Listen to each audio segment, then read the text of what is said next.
Welcome back, brothers and heretics, to Grimhammer. Tonight we're diving into the story of the Chaos Lord of the Crimson Slaughter. Before we get into the madness, be sure to like and comment any videos and topics you want to see in the future. Be sure to subscribe for the Emperor or their Dark Gods.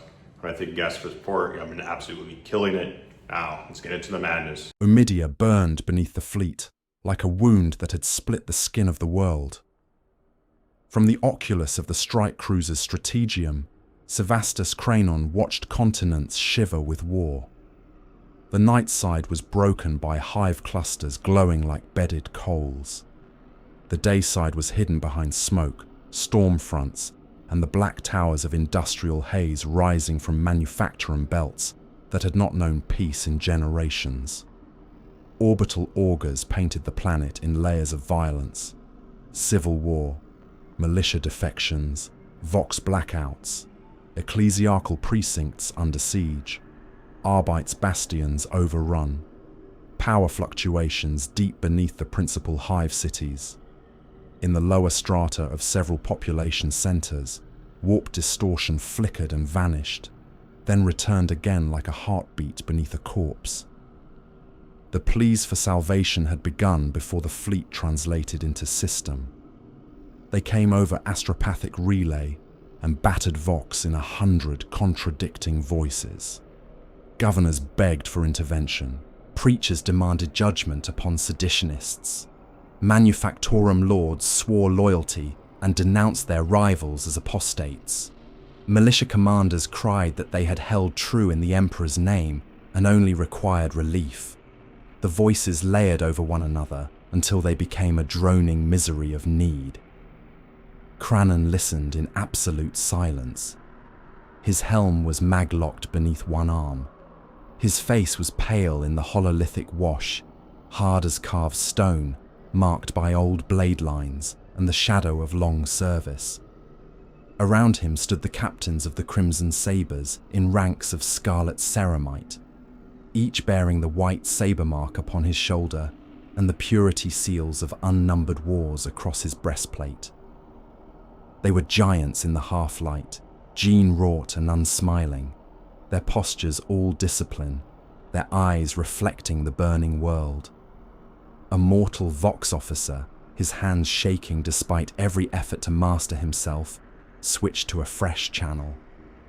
A man's voice burst into the chamber through static and distant screaming. "By the throne, hear us.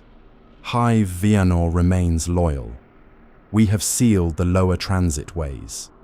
There are rebels in the Pilgrim districts and armed labor blocks in the East Manufacturer, but the contagion has not spread beyond." The transmission ended in a wet crack of gunfire and a noise that might have been a prayer or a scream. The Vox officer looked down at his panel as though ashamed to be breathing. Captain Morthen, commander of the 3rd, inclined his head toward the tactical display. The lower levels show concentrated anomalies, localized, not systemic. If we spearhead into the Cathedra districts and cut out the cult nerve centers, the hive can be reclaimed. Another captain, Helic of the 5th, added, "There are still billions on the surface who will never have seen the taint. Precision remains possible." Kranon did not answer at once. He watched the rune clusters marking unrest bloom across hive after hive. He listened to the next Vox, plea, then the next. Men all claimed innocence. Men always claimed loyalty when the blade came down. At length he turned from the burning world and faced his officers. "Listen to them," he said. His voice was deep and measured, the voice of command unsoftened by pity. "Every transmission is the same. Each mouth speaks loyalty. Each throat begs exemption. Each oath is offered only when judgment is already descending. That is the way of rot. It hides beneath habit. It chants the creed while the knife is still wet in its hand." Morthen held his gaze. "My lord, with respect, the chapter was not summoned to butcher the blameless. We were called to strike the hidden enemy." "The hidden enemy," Kranon replied, "is hidden among the blameless." No man spoke. The chapter master stepped to the hololith. With one gauntleted finger, he touched the principal hive and dragged a line through its districts, from the shrine quarter to the foundry belts, from the upper spires to the underhive sink levels where the warp signatures pulsed. "There can be no clean excision," he said. "Not here, not now. The disease has entered the blood. Mercy is indulgence. Indulgence is the first concession. The first concession is the first betrayal." Hellick's jaw tightened. "Then your order, Lord." Kranon's eyes did not move from the world below. Total eradication. The silence that followed was colder than void dark. Not one captain disobeyed. Not one repeated the command in disbelief. They were crimson sabers, bred for obedience, discipline, and war without compromise. Yet Kranon saw in more than one face a momentary stillness, as though something within each warrior had recoiled before locking itself back into service. Chaplain Dreor, skull-helmed and sable-armoured, broke that stillness first. He struck the butt of his Crozius against the deck. "The sentence is righteous," the chaplain intoned. "Let the guilty burn with the shelter that concealed them. Let the innocent be weighed by the master of mankind." Kranon nodded once. "Deploy all companies. No quarter, no sanctuary. Level resistance and supplication alike. We descend as judgment. Umidia will be made clean." The order passed through the fleet within minutes. Thunderhawks rolled from launch bays in black-winged waves. Drop pods armed themselves in racks of iron and flame. Escorts screamed into atmosphere ahead of the main descent, killing orbital batteries and loyalist defense platforms with equal indifference. Macro shells fell from the void. Entire Hab sectors vanished in blossoms of fire before the first Astartes set foot upon the world. Kranon descended with the first, his command cadre packed into the hold of a gunship whose hull trembled with flak impacts. Red lumen strips cut across the darkness, throwing bars of blood-coloured light over helms, bolt guns, and chainswords. Incense burned before a small shrine to the Emperor fixed above the assault ramp. The battle brothers around him muttered target confirmations, liturgies of wrath, and impact calculations. None spoke idly, none joked. They were weapons in waiting. As atmosphere shrieked across the plating, Morthen voxed across the squad channel. "My lord, the central cathedra still broadcasts distress. Local priests request parley." Kranon maglocked his helm into place. The world vanished behind red visor lenses and tactical glyphs. There will be no parley. The gunship slammed through cloud and smoke. Umidia rose to meet them in all its diseased enormity. Cathedra spires like spears of black stone. Processional avenues choked with fleeing multitudes. Manufactorum stacks vomiting chemical fire into the heavens. Anti-air bursts flowered beneath them. Somewhere far beyond the city, tank lines crawled over the ash plains in columns so vast they looked from above like fractures spreading through dry earth. The shrine city below had once been beautiful in the way only imperial architecture could be. Colossal, punishing, and made to humble the soul. Cathedrals reared into the smoke. Bridges linked towers over depths, vanishing into shadow. Statues of saints stared sightlessly across plazas now packed with panicked crowds. Pilgrim banners burned. Bells rang madly through the haze. Then the Thunderhawks opened fire. Heavy bolters scythed the processional roads. Rockets plunged into hab fronts and shattered whole facades outward into the masses below. Kranon's gunship flared above the central square, engines blasting men from their feet, and the assault ramp crashed down. The chapter master strode into the inferno first.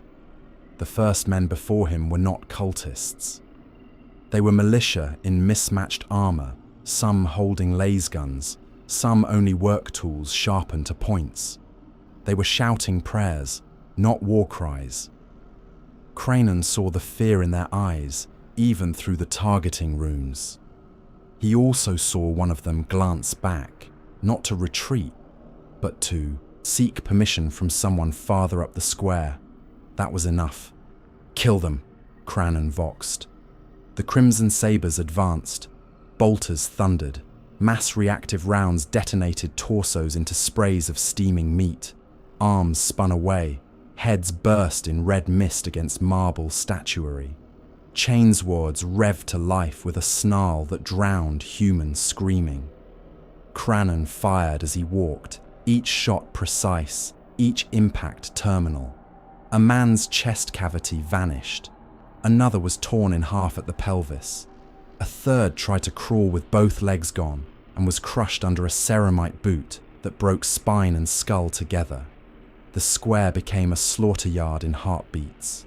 Those who threw down weapons were shot with those who raised them. Priests in ash-stained vestments died beside laborers and enforcers. A deacon staggered forward with a relic held high, and Kranon split him from collar to sternum with a single chainsword cut, showering the paving stones in blood and pale loops of viscera. The Emperor's image toppled from the man's hands and cracked under bolter fire.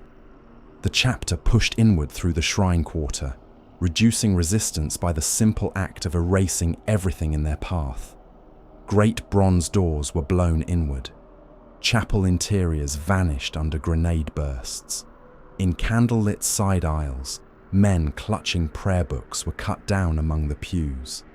Hidden gun nests replied from transept galleries and were answered with disciplined volleys that blew bodies apart against frescoed walls. Only after the third cathedral burned did Kranon find what he had come for.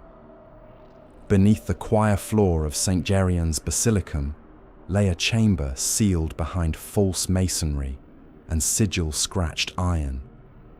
The Crimson Sabers breached it with melter charges. Heat rolled out first, then the stink of old blood, then the sound of chanting. The chamber below was no loyal crypt. It was a kill pit. The walls were painted in handprints and arterial fans gone black at the edges. Piles of skulls had been mortared into pillars. In the center stood a butcher's altar surrounded by robed men stripped to the waist, their flesh cut with devotional scars.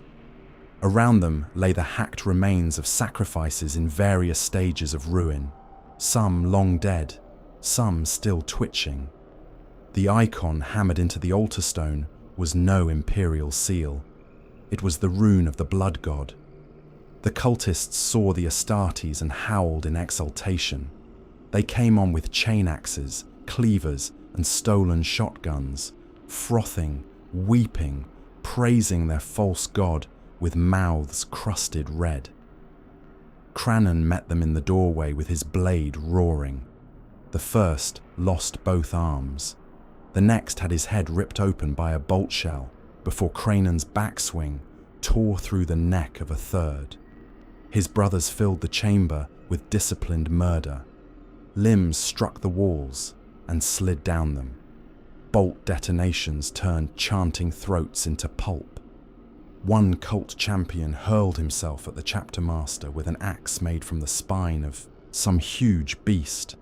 Kranon caught the blow on his vambrace, drove his chainsword into the man's abdomen, and sawed upward through guts, breastbone, and face until both halves of the corpse slopped apart onto the altar steps.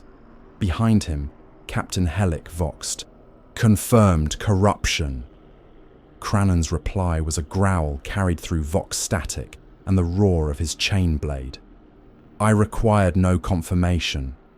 He ordered the chamber incinerated. Promethium washed the dead and dying alike.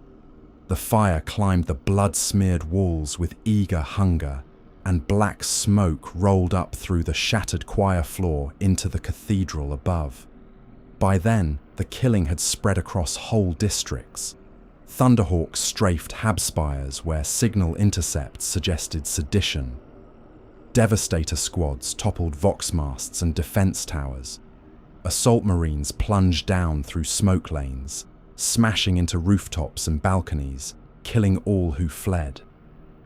In the manufacturing warrens, the air itself seemed to boil. Conveyor halls became abattoirs. Servo haulers rolled through piles of the dead. Men in soot-black worker masks fired from gantries until Kranon's warriors blew them into ragged crimson spray that rained into the machinery below. Furnace vents exhaled sparks and the stink of rendered flesh as whole labour blocks were driven into molten channels or cut apart where they stood. Still, the city screamed for mercy. Kranon walked at the front of it all like an executioner saint wrought in ceramite. He took no pleasure in the carnage. Pleasure would have been weakness. He took only certainty. Where resistance formed, he broke it. Where pleas rose, he silenced them. His was the cold purity of a blade descending because it must. Yet the more the city died, the more signs of corruption emerged. Secret caches of forbidden texts. Blood daubed beneath devotional images. Shrines to the emperor with butchered offerings concealed below them. Armed cells hidden in pilgrim hostels. Warp tainted. Reliquaries buried under manufactorum foundations. Chaos had indeed rooted itself here, and it had spread farther than any governor had dared confess. It had not spread far enough to justify what Kranon was doing. That truth stalked him like a shadow his discipline would not permit him to name. By the time the sun had dipped behind the smoke banks and turned the upper haze the colour of clotted blood, the chapter master had reached the oldest quarter of the shrine city.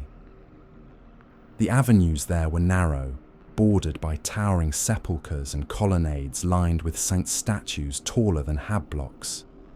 Bodies choked the processional road. Civilians and cultists were indistinguishable in death, all reduced to ruin, all steaming in the evening chill. A surviving priest stumbled from the doorway of a reliquary chapel, his robes burned, his hands raised. No weapon, no guards. "Lord Astartes," he gasped. "By Terra, hear me. There are faithful within. We barred the doors against the red-marked killers. We held the creed. We held it." Kranon halted. The priest's eyes shone with desperate hope behind the blood on his face. He thought, for one fatal instant, that he had found salvation. "Then you should die unafraid," Kranon said. He shot the priest through the mouth. The bolt shell detonated the back of the man's skull across the chapel arch. Morthen, beside him, said nothing for several moments. Then, low over the command channel, "My lord, this quarter is secure. We can interrogate. We can separate the faithful from the stained." Kranon turned his helm toward him. "Can you see corruption in the soul, Captain?" "No." "Can you hear falsehood before it is spoken?" "No, my lord." "Then do not speak to me of separation." The earth moved under their feet, not with shelling, not with machinery, with pressure from below, as though something vast had shifted beneath the buried foundations of the shrine city. All across the avenue, corpses twitched. The statuary cracked. Dust poured from ancient cornices.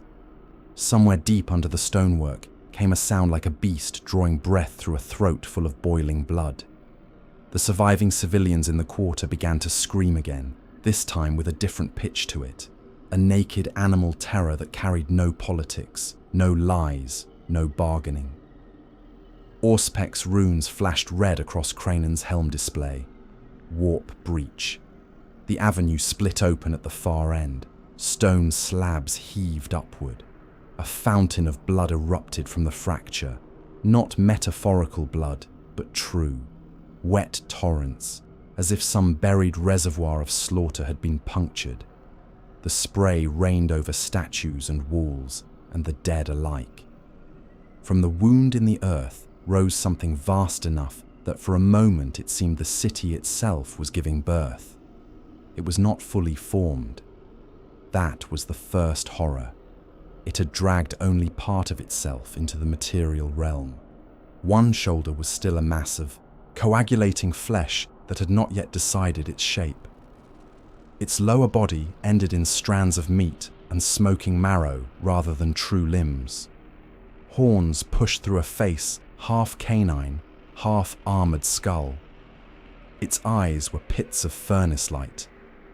One arm ended in a claw broad enough to close around a man entire. The other dragged a blade of black iron still fused to raw flesh.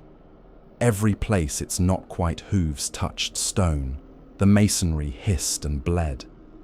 The demon threw back its malformed head and roared. The sound broke glass for streets around and sent lesser men to their knees clutching at their ears.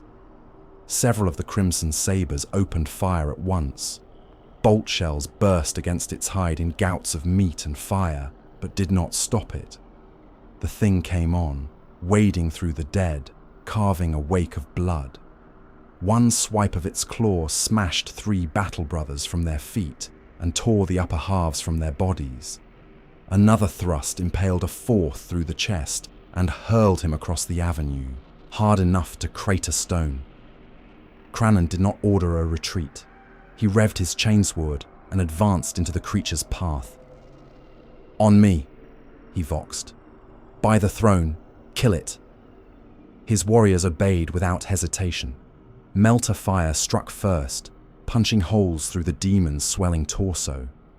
It bellowed, staggered, and then surged forward with even greater fury, driven by the impossible malice that sustained it. It met Kranon in a storm of gore and sparks. The black iron blade descended. Kranon caught it on his chainsword, and the impact drove him to one knee, shattered paving stones beneath him, and filled his helm with warning chimes. The demon's face descended close enough that he could smell the copper stink of the blood steaming from its maw. It spoke in a voice like knives dragged through a man's chest. "More!"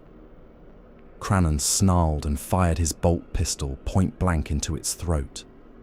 The mass-reactive shells burst inside the demon's neck, ripping meat, and warp flame outward in a howl of red mist.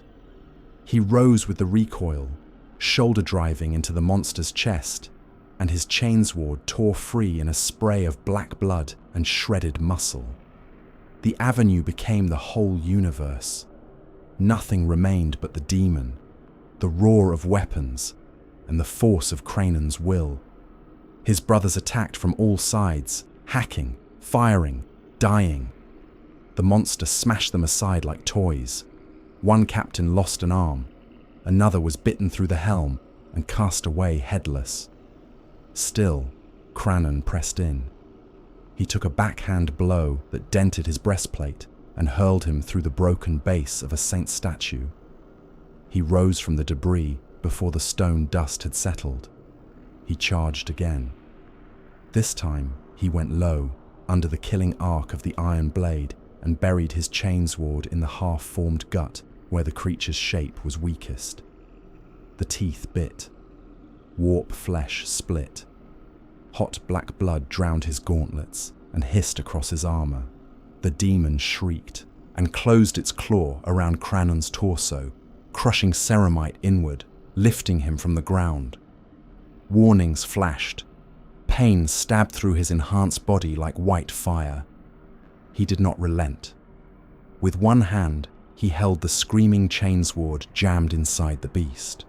With the other, he drew his combat blade and drove it again and again into the demon's face, into the furnace pits of its eyes, into the soft seams where horn met skull.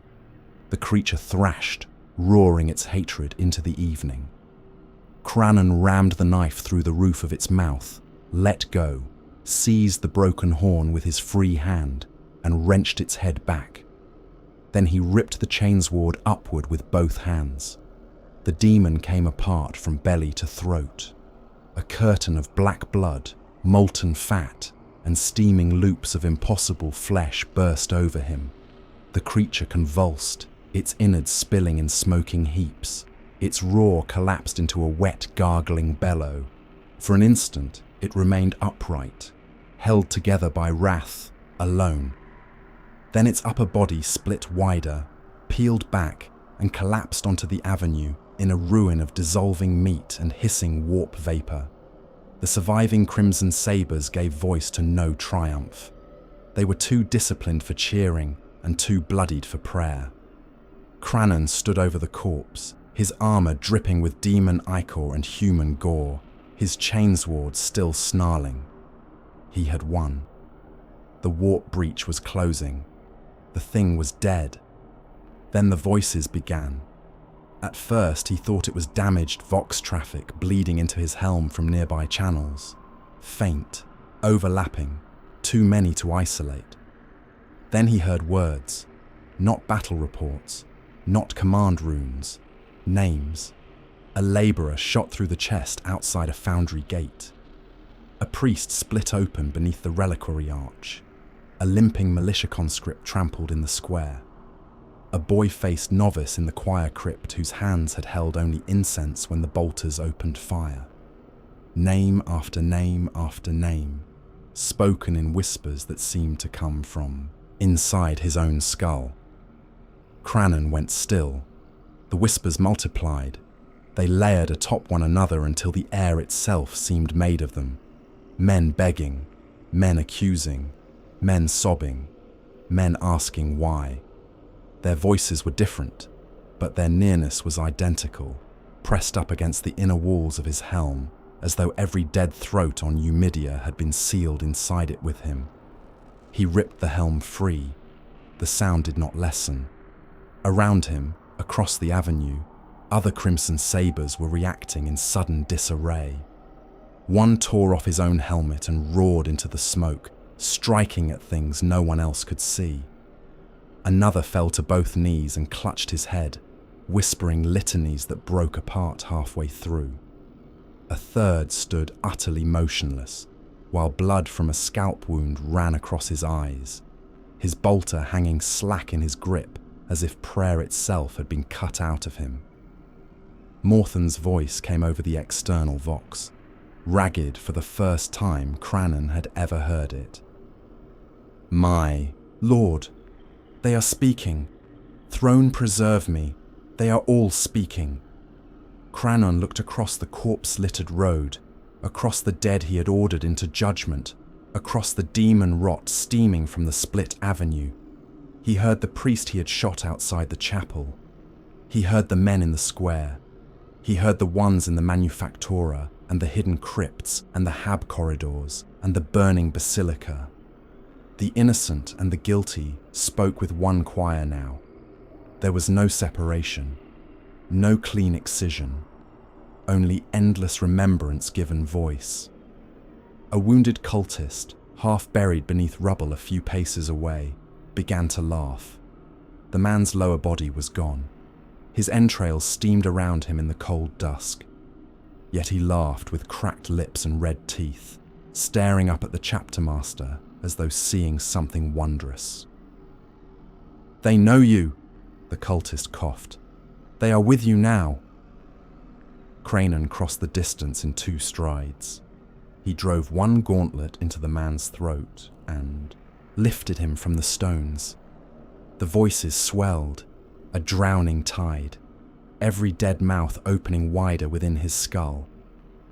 Without a word, Kranon crushed the cultist's neck and tore the body apart with his bare hands, ripping the corpse open so blood and splintered bone sprayed across the paving. The whispers stopped.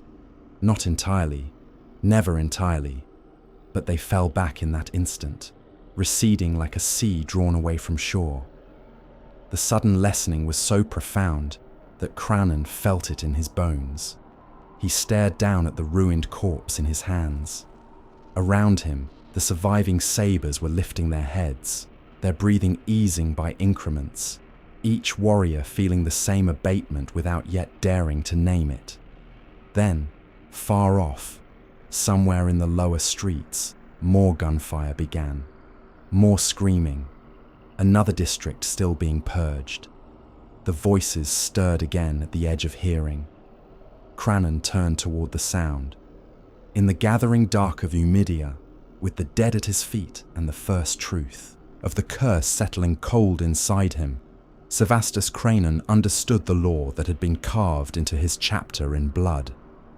Only fresh slaughter brought silence. The dead did not fall silent when Umidia vanished behind the fleet. They came with the chapter into the void. At first, it was only within helms, within the sealed ceramite dark, where each battle brother stood alone with his breathing, his targeting runes, and the lingering copper ghost of blood. Then it spread. Men heard whispers in arming chambers where no vox bead was active. Apothecaries reported brothers flinching at empty corners and turning toward voices no auspex registered. The chapel decks, once echoing with the measured thunder of catechisms and the iron certainty of prayer, grew thin and strange. Responses faltered. Litanies ended half-spoken. Some battle brothers fell to their knees before the Emperor's image and stared upward in mute, shivering silence, as though his face upon the shrine had opened its mouth and condemned them. The fleet carried its victory like a rot sealed beneath armor. Reports from Umidia were transmitted before the ashes had cooled. Planetary loyalists, what few remained alive to speak, sent their accusations into the astropathic dark. Administratum clerks and naval officers built the tale in the dry language of imperial record, but even their corpse dust phrasing could not hide the truth. Entire shrine districts burned, civilian losses beyond count, manufacturing workforces annihilated to the last labor gang, billions dead beneath orbital fire, bolt shell and chain blade, confirmed cult activity present in multiple hive strata, confirmed demonic manifestation, confirmed disproportionate response by the Crimson Sabres. Disproportionate. The word reached the fleet like a spit in the face. Kranon read every censure scroll sent from the nearest Imperial bastions. He stood in the strategium beneath cold lumen strips, helm under one arm, while hololithic parchment glowed before him. Directives came from Segmentum Command, from fleet authorities, from rosette-sealed agents who had not bled on Umidia and never would. They ordered compliance. They ordered investigation.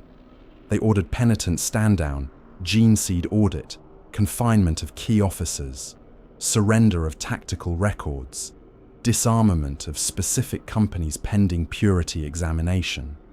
The wording was formal. The intent was naked. The Imperium smelled taint upon them. Not because the Imperium was wrong, because it was afraid. Morthen stood to Kranon's right in the hololithic gloom, one side of his face ruined by the demon's claw and rebuilt with pallid graft flesh. Helix stood to the left, silent as a blade in its sheath. Chaplain Dryor remained farther back, skull helm watching all with the stillness of a grave marker. "They mean to unmake us by increments," Morthen said at last. Kranon said nothing. A fresh message unfurled in red script. It bore the seal of an Imperial, admiral empowered to interdict all Crimson Sabres shipping and compel their escort to a secure dockyard for inspection, discipline, and if necessary, sanction. Helic gave a low, disgusted snort through his rebreather grill. Inspection, by void-born clerks and bridge officers. "They do not know what to call what happened on Umidia," said Dryor. "So they reach for chains. It is the way of frightened men." Another message rose to replace the first. This one named the chapter unstable. Another used the word spiritually compromised. Another, more carefully, suggested the possibility of malign influence. Kranon read them all with a face carved from the same contemptuous stillness. The voices whispered under the words, not loud, not yet the drowning choir of battle's aftermath. but always there. Men from the basilica, militia from the processional roads, labourers from the furnace lines, a priest asking a question with half a skull, a child crying for a father already, pulped flat beneath orbital debris. Their words pressed against the edges of hearing like insects trapped inside a wall. Kranon shut down the hololith with a sweep of his hand. "They will come," he said. Morthen gave a single nod. "To arrest you." "To judge the chapter," Helic corrected. Kranon looked at him. "There is no difference." Dreor lowered his Crozius head. "Then we submit to no petty tribunal. Let them see we remain loyal. Let them witness our discipline. We can endure scrutiny." Kranon turned slowly toward the chaplain, and for a moment the strategium seemed to draw inward around the force of his regard. Endure it to what end? To be dismembered by scribes? To have our companies broken apart and parceled to more fashionable masters? To kneel while carrion lords pick through our dead for proof that we should have died on Eumidia ourselves? His voice hardened, each word hammered flat. "No, I will not deliver my brothers to a slow execution, carried out in sanctified language." Morthen's ruined features tightened. "If we refuse, we stand outside the Emperor's peace." We stood outside it the moment the dead began to speak. No man answered that. The silence lasted long enough for every whispered voice in Kranon's skull to swell and recede twice over. He felt then, more keenly than at any time since Eumidia, the shape of the truth closing around him. There would be no absolution, not from the Imperium, not from the chapter's own rights, not from self-inflicted martyrdom beneath some tribunal's sterile seal. The path back had already been burned behind them. He gave the order with absolute calm. "All vessels to war readiness. Break moorings from the prescribed route. Signal no compliance. We quit Imperial space." Helic drew breath through clenched teeth. Even he, for all his obedience, felt the magnitude of it. Exile. Kranon's eyes were like cold iron. Survival. The fleet turned from the Emperor's outstretched hand and made for the black. Interception came before the last sanctioned course. Correction had faded from the navigational logs. An Imperial blockade translated from the outer dark in ordered lines. Navy cruisers bearing cobalt and gold. Escort squadrons cutting hard on attack vectors. One ancient battle barge answering hails with the authority of a fellow chapter that had come not to parley, but to witness discipline enforced. Broadside augers painted the void in targeting sigils. Vox hails rose in a stern flood, all demanding surrender, reduction of shields, immediate cessation of movement. Kranon watched the enemy fleet bloom across the main hololith. A chapter serf at the auger station swallowed visibly before speaking. "They have us bracketed, Lord." "Good," Kranon said. "They have chosen their graves." The first macro shells crossed the void, like the judgment of gods. The Crimson Sabres fired as one. Their strike cruisers belched torpedoes wrapped in void flare. Lance batteries slashed out in white ruin. Escort frigates burst into fragments and spinning fire. The enemy answered with disciplined fury. Shells smashed into Kranon's flagship hard enough to shake saints from their wall niches. Decks rang. Warning gongs bellowed. Men in the lower gunnery tiers died by the score when one port battery was vented to space in an eruption of plating and blood. Kranon did not blink. He stood at the command dais, with helm sealed, voices muttering inside the ceramite dark, and gave his orders as if directing a live fire exercise. "Bring us across the line of that cruiser. Rake her engines. Launch boarding torpedoes into the battle barge's flank. I want their bridge choking on our dead before the next broadside cycle." The flagship shuddered as her engines bit and turned. Void warfare closed into murder. Across the fleet, companies of Crimson Sabres made ready in launch bays bathed red by warning lumens. Boarding claws locked over their shoulders. Blades were mag-sealed.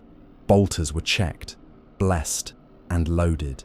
No war hymn rose, no exultation, only the mechanical precision of killers preparing to cut former allies open. Kranon went with the first wave.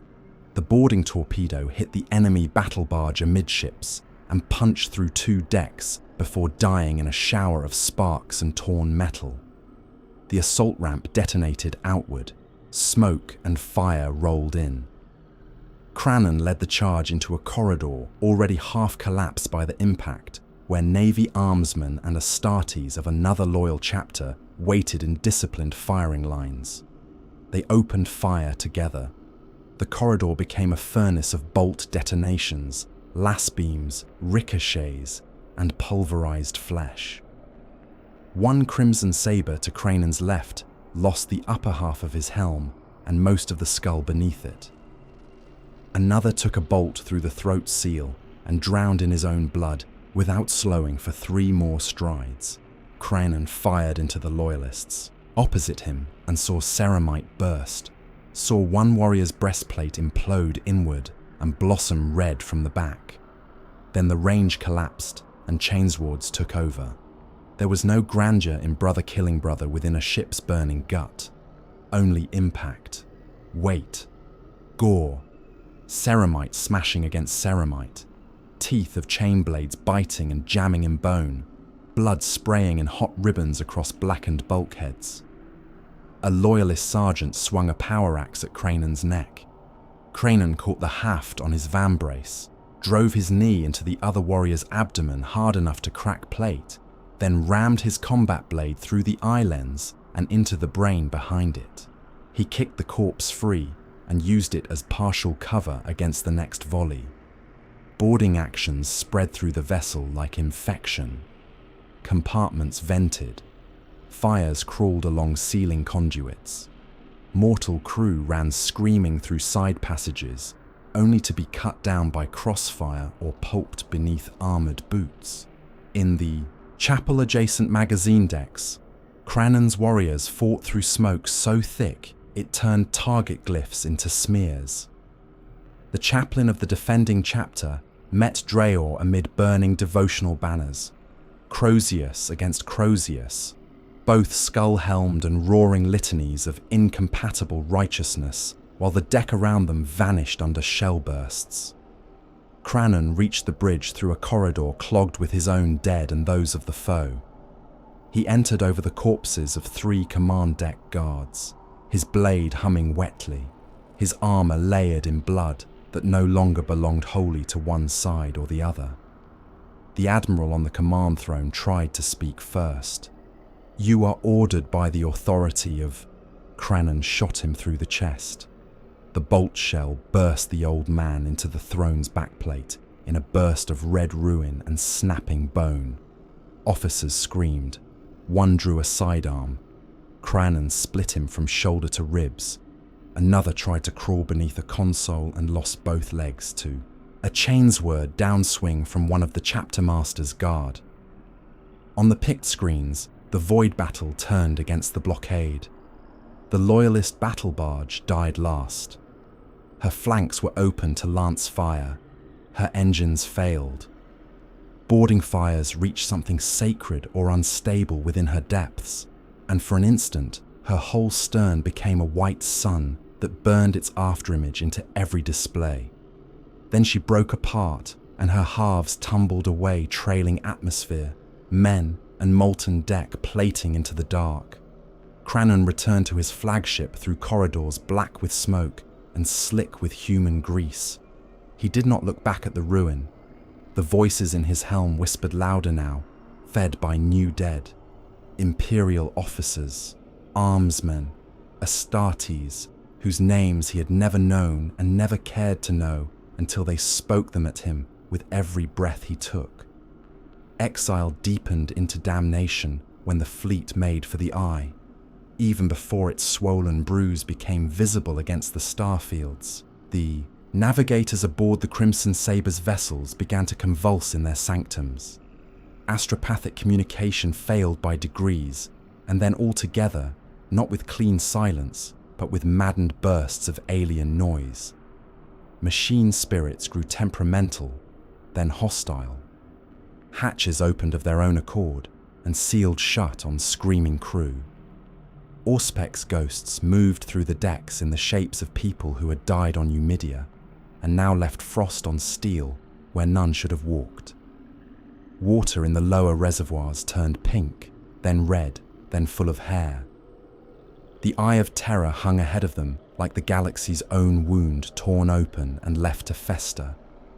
Its colours had no proper place in creation. Vastness folded within vastness. Light bled the wrong way. Storm fronts moved through the void like thought made visible. The nearer the fleet drew, the more reality seemed to soften around its edges. Hulls creaked as if under ocean pressure. Bulkheads sweated. Men wept without knowing why. On the 7th day of approach, one navigator clawed his own face off in the midst of translation calculations, screaming that something beyond the veil had noticed his gaze and smiled. On the 8th, a gun surf birthed a clutch of eyeless things from a slit that opened across his stomach where no wound had been. On the 9th, an entire squad of battle brothers sealed in a lower armory stopped answering vox hails. When the hatch was finally cut open, nothing living remained within. Their armor lay in torn heaps, the flesh inside it scooped out and smeared across the ceiling in handprints that continued for several meters down the corridor, as though whatever had done it had walked upside down into the dark. Still, Kranon drove the fleet onward. "What awaits us there?" Hellick asked him in the strategium, one hand resting on the pommel of his sheathed blade as the ship groaned around them. Kranon regarded the impossible storm outside the viewplate. A place beyond the reach of our judges. A grave, perhaps. Morthen's voice came rough through old scars and fresh strain. "Then let it be one we choose." The fleet entered the eye, and reality died screaming. Translation was not a passage, but a violation. Space folded with a wet sound felt in the marrow, more than heard in the ear. Every lumen aboard the flagship burst at once. The deck rolled like a living beast. Men were thrown from stations and broke necks on shrine railings. Somewhere far below, engines wailed in notes that sounded almost human. Then came the darkness between stars, and within it, things. The first days had no fixed measure. Clocks ran backward. Sand timers filled from the wrong end. Men prayed for dawn in corridors where the same hour had lingered for what felt like years. Warp lights seeped through cracks in sealed blast doors. Shadows detached from their owners and fled down side passages. The chapter bled itself apart in increments no apothecary could stem. Battle Brother of the Second Company tore his own gauntlets off and screamed as fingers split into hooked chitin before his brothers shot him down. Another bloated with cysts that opened into tiny screaming mouths. 3 more walked in perfect silence into an engine plasma vent and stood there burning without moving until nothing remained but armor shells and bubbling bone. One squad, isolated during a power failure, emerged after 6 minutes of lost contact with one extra warrior among them, a thing in scarlet plate that wore their heraldry and called each by name until Kranon personally cut it into twitching slabs. More died to madness than mutation. Some turned their bolters inward. Some begged for execution with tears running down transhuman faces that had not known fear since implantation. Others simply sat in their armor before dead Vox units, listening to whatever the warp whispered, until the whispering ended and they rose with eyes like empty chapel alcoves and butchered everyone near them. 200 Astartes died before the fleet found any sort of anchorage in that diseased immensity. 200. Kranon counted them because no one else dared speak the tally aloud. Each death joined the chorus in his skull. Each name became another chain pulled taut behind his thoughts. He had once imagined noble endings, glorious last stands, brothers dying as sons of the Emperor should, their honor intact, their service complete. In the eye there was no nobility. There was only survival bought by greater ruthlessness than the horror closing around you. He understood that at last in a corridor lit by failing lumen strips and the spill of blood. Captain Arvan of the 6th barred his path with nearly a score of loyalists at his back, all scarlet armoured, all battered by the passage, all still bearing the white sabre proudly upon their shoulders. "This has gone far enough," Arvan said. His voice was steady, but his eyes carried the strain of too many, whispered dead. "We turn back. We seek the Emperor's judgment. Better a clean death than this corruption." Around them, the corridor walls pulsed very slightly, as if breathing. Kranon looked from one helm to the next. Brothers, veterans, men who had fought beside him for decades, men who still clung to the illusion that the old law might save them if only they offered their throats to it. He heard the voices then, not of Eumidia's dead alone, but of all those slain since. They crowded close, eager, hissing beneath Arvan's appeal like serpents beneath chapel floorboards. "A clean death," Kranon said softly. "There is no such thing left for us." Arvan drew his sword. "Then you are already lost." "No," said Kranon, and the last remnant of the warrior he had been rotted away within that word. "I am merely done kneeling." He attacked without further speech. The duel was brutal, cramped, and immediate. Arvan was no weakling to be swept aside. He met Kranon's first blow with a screech of crossed blades and drove back hard enough to spark from the bulkhead. Loyalists fired past their captain's shoulders. Kranon's guard answered. The corridor became a butchery of point-blank bolt detonations and chain-blade shrieks while the two officers fought at the center of it, like executioners enclosed within a slaughterhouse. Arvan cut Kranon across the chest and cracked a rib beneath the ceramite. Kranon answered with a blow that split Arvan's pauldron and peeled flesh from the shoulder. They crashed together, grappling, armor grinding. Kranon drove his helm into the other captain's face and felt cartilage collapse. Arvan spat blood and tried to thrust upward under Kranon's guard. Kranon trapped the wrist, broke it, and tore the sword free. Then he rammed his own blade through Arvan's abdomen, up into the primary heart. The loyalist captain shuddered. Blood sheeted down both of them. "You doom us," Arvan breathed. Kranon twisted the blade wider. "No, I preserve what is mine." He ripped the sword free and took off Arvan's head with the next swing. After that, the killing was only work. Those who stood with Arvan died where they fought. Bolter fire burst them apart in the narrow dark. Chainswords chewed through neck seals, armpit joints, gorgets, and faces. The corridor floor became so slick with blood and ruptured organ matter that bodies slid when they fell. One of the rebels dropped to a knee and called upon the Emperor with such raw desperation that for a heartbeat, even the warp-breathing walls seemed to listen. Kranon answered by stamping his head flat beneath a ceramite boot until grey matter spread from the split helm like warm paste. When it was over, the dead lay heaped beneath failing lights, scarlet plate glazed black-red, purity seals soaked through, white sabre heraldry obscured by gore. Kranon stood among them breathing hard. He looked upon the butchered brethren his feet, and saw the truth so clearly that it became a kind of revelation. The name Crimson Sabres was a relic now, a shard of some dead and distant virtue that had no place in the eye. The Imperium had named them already in whispers of revulsion and dread. The dead within his skull named them too, in tones of accusation and fear. Crimson Slaughter, not a title of honor, a sentence, a truth. He turned to the survivors gathering in the corridor's far mouth.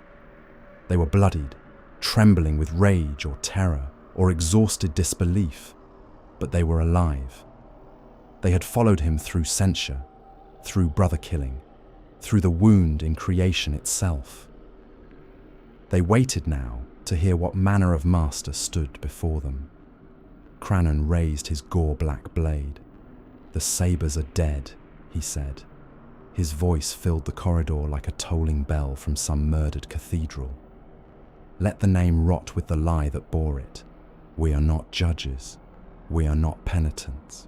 We are not lambs for imperial knives. We are what war has made us. We are what blood has named us." The whispers pressed close, exultant and hateful. "We are the Crimson Slaughter." No man contradicted him.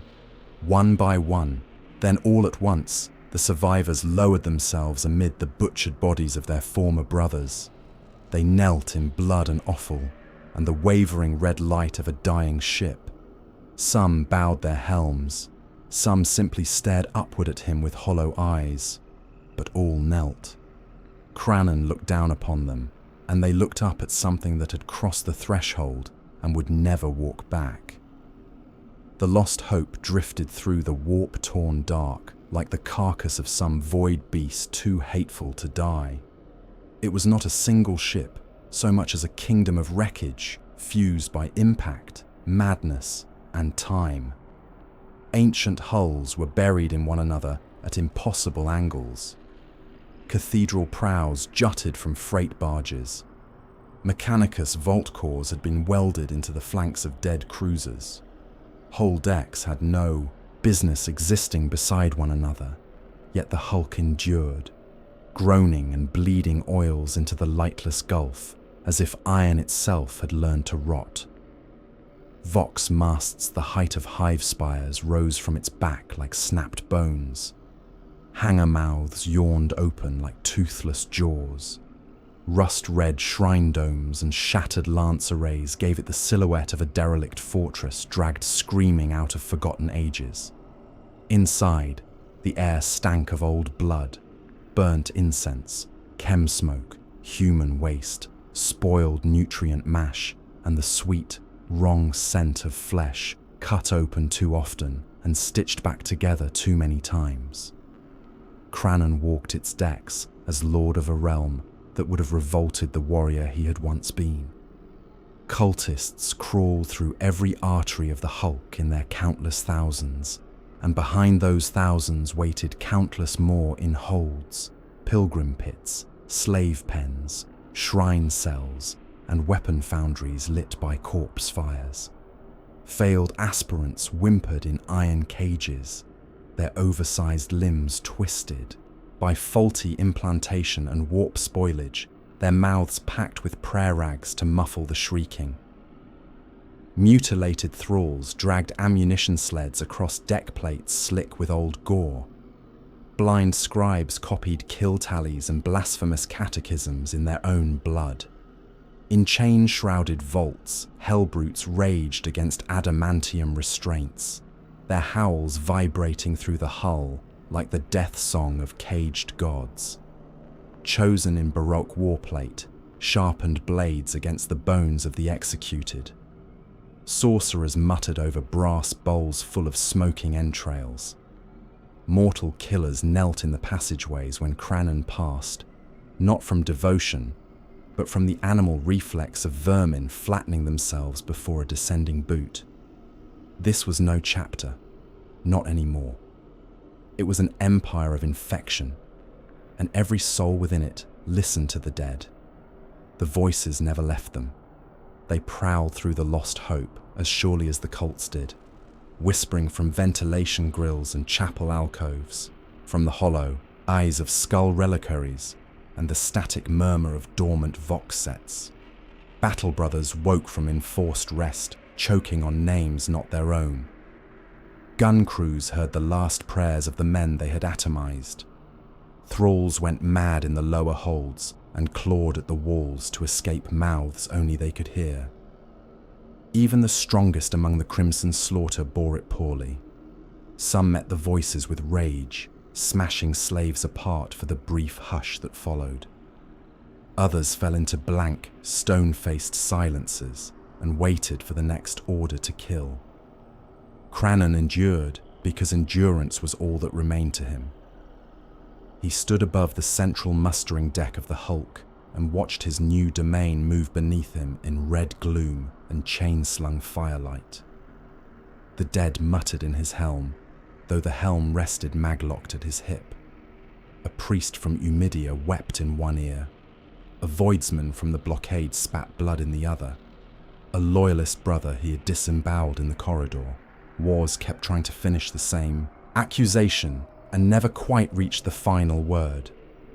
Only command, only violence, only the iron act of imposing his will on lesser beings kept the cacophony from mastering him. Morthen approached through lines of kneeling cult chiefs and armourers, his ruined face now more scar than flesh. Hellic followed at his shoulder. Behind them, chained by the wrists and ringed in bolters, came a knot of battle brothers in scarlet plate stripped of honours and marked with crude brands burned into their pauldrons. "They still refuse the oaths," said Morthen. Kranon looked down at them. There were 8, veterans all, men who had survived Umidia, the blockade, the transit into the Eye, and the corridor slaughter that had renamed the chapter. Their armour was battered. Their eyes were hollow from too little sleep and too many dead mouths speaking in the dark. Yet something hard and clean still remained in them, some remnant of a loyalty greater than survival. One lifted his head. Brother Captain Salith of the 7th, his throat scarred from the wound that had nearly killed him in the Loyalist mutiny. "We will not bend the knee to this," Salith said. "Kill us if you must. Better the Emperor's wrath than service among vermin and witches." The cult chiefs nearest him flinched back from the contempt in his voice. Hellic's hand twitched toward his hilt. Kranon only studied Salith as a smith might study a cracked tool. "You still think this is about faith," Kranon said. "It is." "No, it is about utility." He glanced toward the shadows beyond the mustering deck, where servo limbs clicked and metal talons scraped. The thing approaching had allowed its presence to announce itself without any trace of humility. Fabius Bile emerged into the firelight with the smooth, revolting confidence of a man who no longer considered disgust an obstacle. His armour was ancient and apothecary white beneath stains that no cleansing rite would ever remove. Tubes fed his flesh. Mechanical limbs unfolded from the spinal harness at his back with insect grace, each tipped with blades, syringes, saws, or tools, whose use was too obscene to guess at a glance. His face was pallid, refined, and ruined only by the expression it wore, that of a savant forever forced to explain obvious truths to inferior minds. He looked first at Kranon, then at the chained dissenters, then at the broader deck and all its filth, flesh, and kneeling desperation. "You have declined further since our last exchange," Bile said. "How industrious." Kranon did not take the bait. "You told me you could rebuild my strength. I told you I could improve upon your losses if you ceased clinging to the sentimental habits of a dead order." Bile's lip curled as he examined Salith and the others. "These will suffice as an opening payment." Salith bared his teeth. "You would hand your own brothers to that abomination." "I would hand you to anything useful," Kranon replied. No anger touched the words. That, more than any snarl or threat, stripped the last illusion from the prisoners' faces. Bile's thin smile widened by a fraction. There, you see it now. He is learning. Kranon stepped down from the command dais until he stood level with the chained warriors. He remembered each of them from some older life. Training cages, boarding actions, oath ceremonies beneath bright imperial suns. Men who had once believed in the same cold certainties he had. Men who now stood between him and survival. You reject my rule, he said. You reject the means by which the warband will endure. Then your bodies will serve where your oaths do not. Salith lunged despite the chains. A bolter-butt slammed him to one knee. Another prisoner tried to curse Kranon and lost half his face to a cult enforcer's mace before the word was finished. Kranon did not so much as blink. Take them, he said. Bile's attendants moved at once. They were not true men anymore, only surgery-grown servants in aprons of treated skin, their arms too long, their eyes replaced by clusters of auger lenses. Hooks were fixed through the prisoners' armor rings. The chained brothers were dragged away into the lower laboratory decks, shouting prayers, curses, and eventually screams as the dark swallowed them. Bile watched them go with academic interest. You disappoint me less each time we meet. Spare me your approval, Kranon said. Bile's mechadendrites clicked in amusement. A pity. It costs you nothing. The laboratories of the Lost Hope became womb, abattoir, and blasphemous forge all at once. Kranon visited them only when necessity required it, but necessity came often. The warband had been gutted by censure, mutiny, and war patrician. Armor could be stripped from the dead. Guns could be scavenged. Engines could be repaired by slave labor and captured priests of the machine. But gene-wrought warriors were another matter, and in that domain, Fabius Bile ruled like a carrion god. Vats lined the laboratory vaults in rows that vanished into chemical mist. Some held suspended aspirants twitching as black fluids worked through cut-open chests and exposed spines. Others contained things that had failed halfway toward Astartes form and now floated eyeless and swollen. Their limbs fused or multiplied, their mouths opening and closing around tubes. Gene seed stock, some harvested from dead crimson sabers, some stolen from forgotten battlefields and violated vaults, was laid out in silver trays beside meat harvested from slaves and traitors, and whatever else Bile's servants deemed compatible enough to risk. Flesh was shaved, folded, regrown, and sutured. Bones were cut apart and reset. Organs were seeded, copied, and forced to root in bodies that had been broken down to their components and built back wrong. From that surgical hell came warriors, not cleanly, not nobly, but they came. New brothers emerged from the vaults pale and scar-knotted, their eyes carrying the stunned emptiness of men dragged into a second birth by hands that had never known reverence. Some died within hours. Some went mad and had to be chained in the Hellbrute vaults until their minds collapsed into permanent combat fury.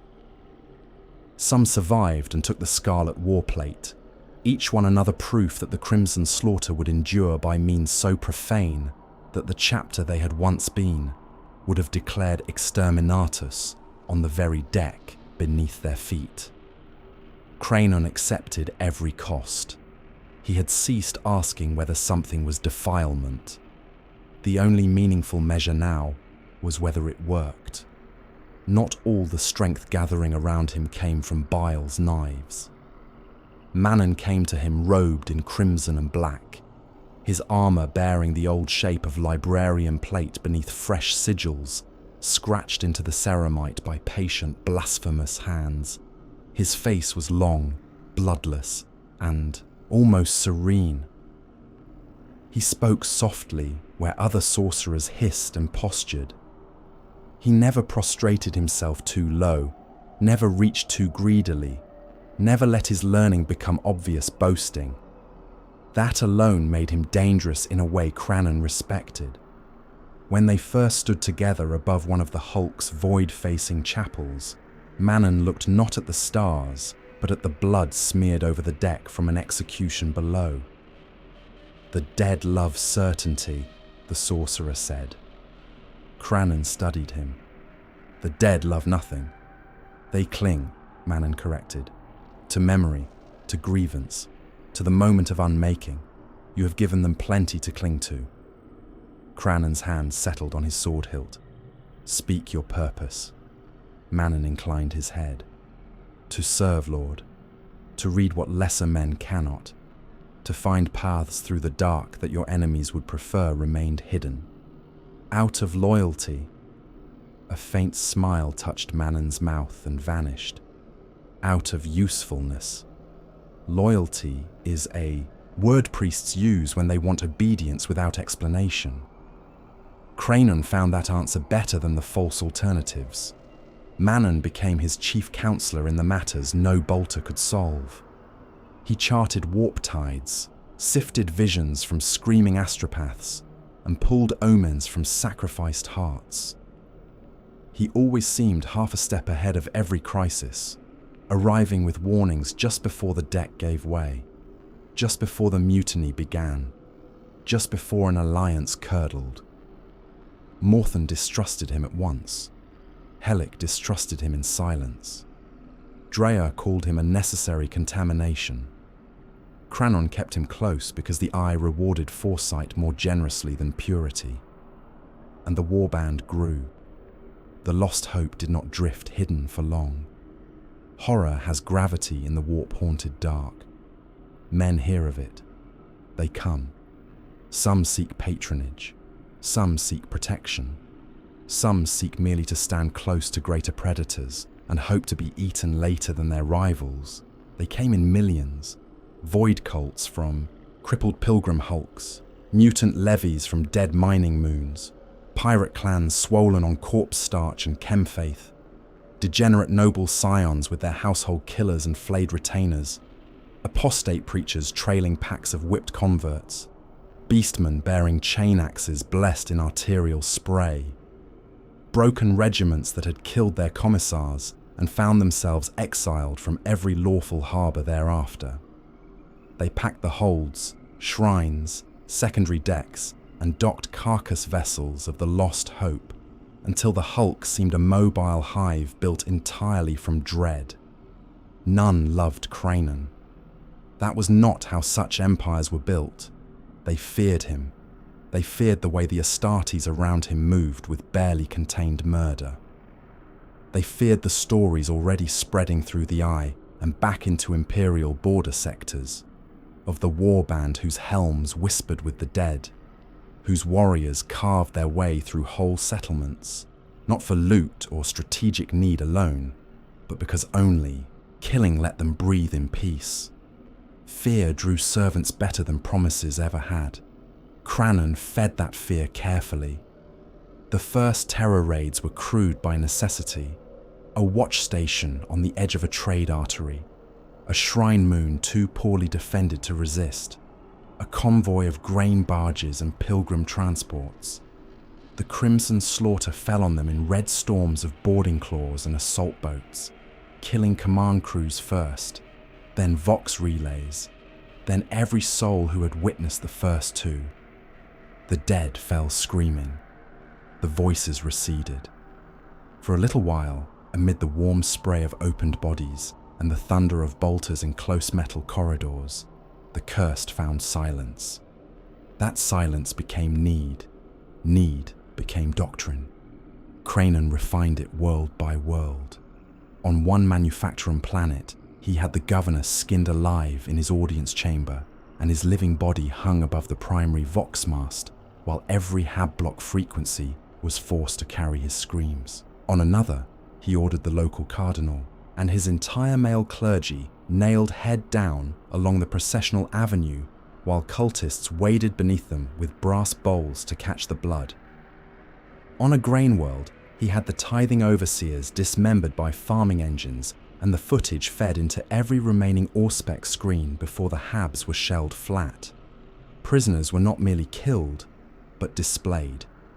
Officials were flayed and impaled in geometries meant to wound the eye before the soul. Vox broadcast executions became a signature. Kranon understood by then that terror was not indulgence. Terror was force multiplication. Terror broke command structures, soured morale, and brought the sweet hush of fresh death to the voices in his helm. His warriors learned the same lesson and descended into it eagerly. A battle brother who had once requested permission before opening fire into crowds now asked only where the crowds were thickest. Chosen competed in public brutality, not for sport, but for the brief relief that followed. Hellbrutes were turned loose in Hab districts like living artillery, and the thunder of crushed bones soothed them almost to lucidity. Even Morthan, still iron-hard and severe, no longer argued for restraint. He argued only for efficiency and slaughter. Which neighborhoods would panic fastest? Which executions would buy the widest Vox reach? Which bastions to leave standing long enough that their defenders could witness what was being done to the populace behind them? Only in battle did the warband know anything like peace. The dead waited when the guns cooled. Kranon understood that more deeply with each campaign. Between wars, the voices gathered strength. They nested in his armor seals. They whispered through sleep. They spoke the names of every man, every officer, every brother, every faceless laborer and kneeling priest he had condemned. Sometimes he stood alone in the command sanctum of the Lost Hope, both hands braced against the strategium table, and listened to them build, until the chamber seemed full of unseen mouths. Then the sirens would sound. Another raid, another world, another city to break open. Silence would return in the first moments of impact, in the shuddering crash of drop pods, in the recoil of a bolter, in the wet resistance of a blade soaring through meat and plate. He hated himself for the hunger that answered that hush. He hated his warriors for feeling it too. He hated the necessity most of all. Hatred did not matter. Only the silence did. The first hard lead came from a world of dust and reliquaries, whose name Kranon never cared to remember. It died in 3 days. The planet had once served as a storehouse for forbidden things too dangerous to destroy and too useful to forget. Manon had divined its existence from the entrails of a blind astropath whose soul burst before the final omen was complete. Kranon led the raid in person. They broke the orbital stations, burned the defense monitor flotilla, and dropped straight into the sealed archive catacombs below the principal shrine fortress, while the outer cities were still screaming under bombardment. There, beneath vault doors, warded in hexagrammic script, and opened only after the custodians had been nailed to their own consoles and flensed until they gave up blood-coded access rights. The warband found records rather than relics. Fragile slates, sealed parchments, data crypts whose machine spirits had to be beaten into obedience with pain and prayer inverted into blasphemy. Manon sorted through the spoils while the fortress above them burned, and the dead on the surface added themselves to the choir in Kranon's skull.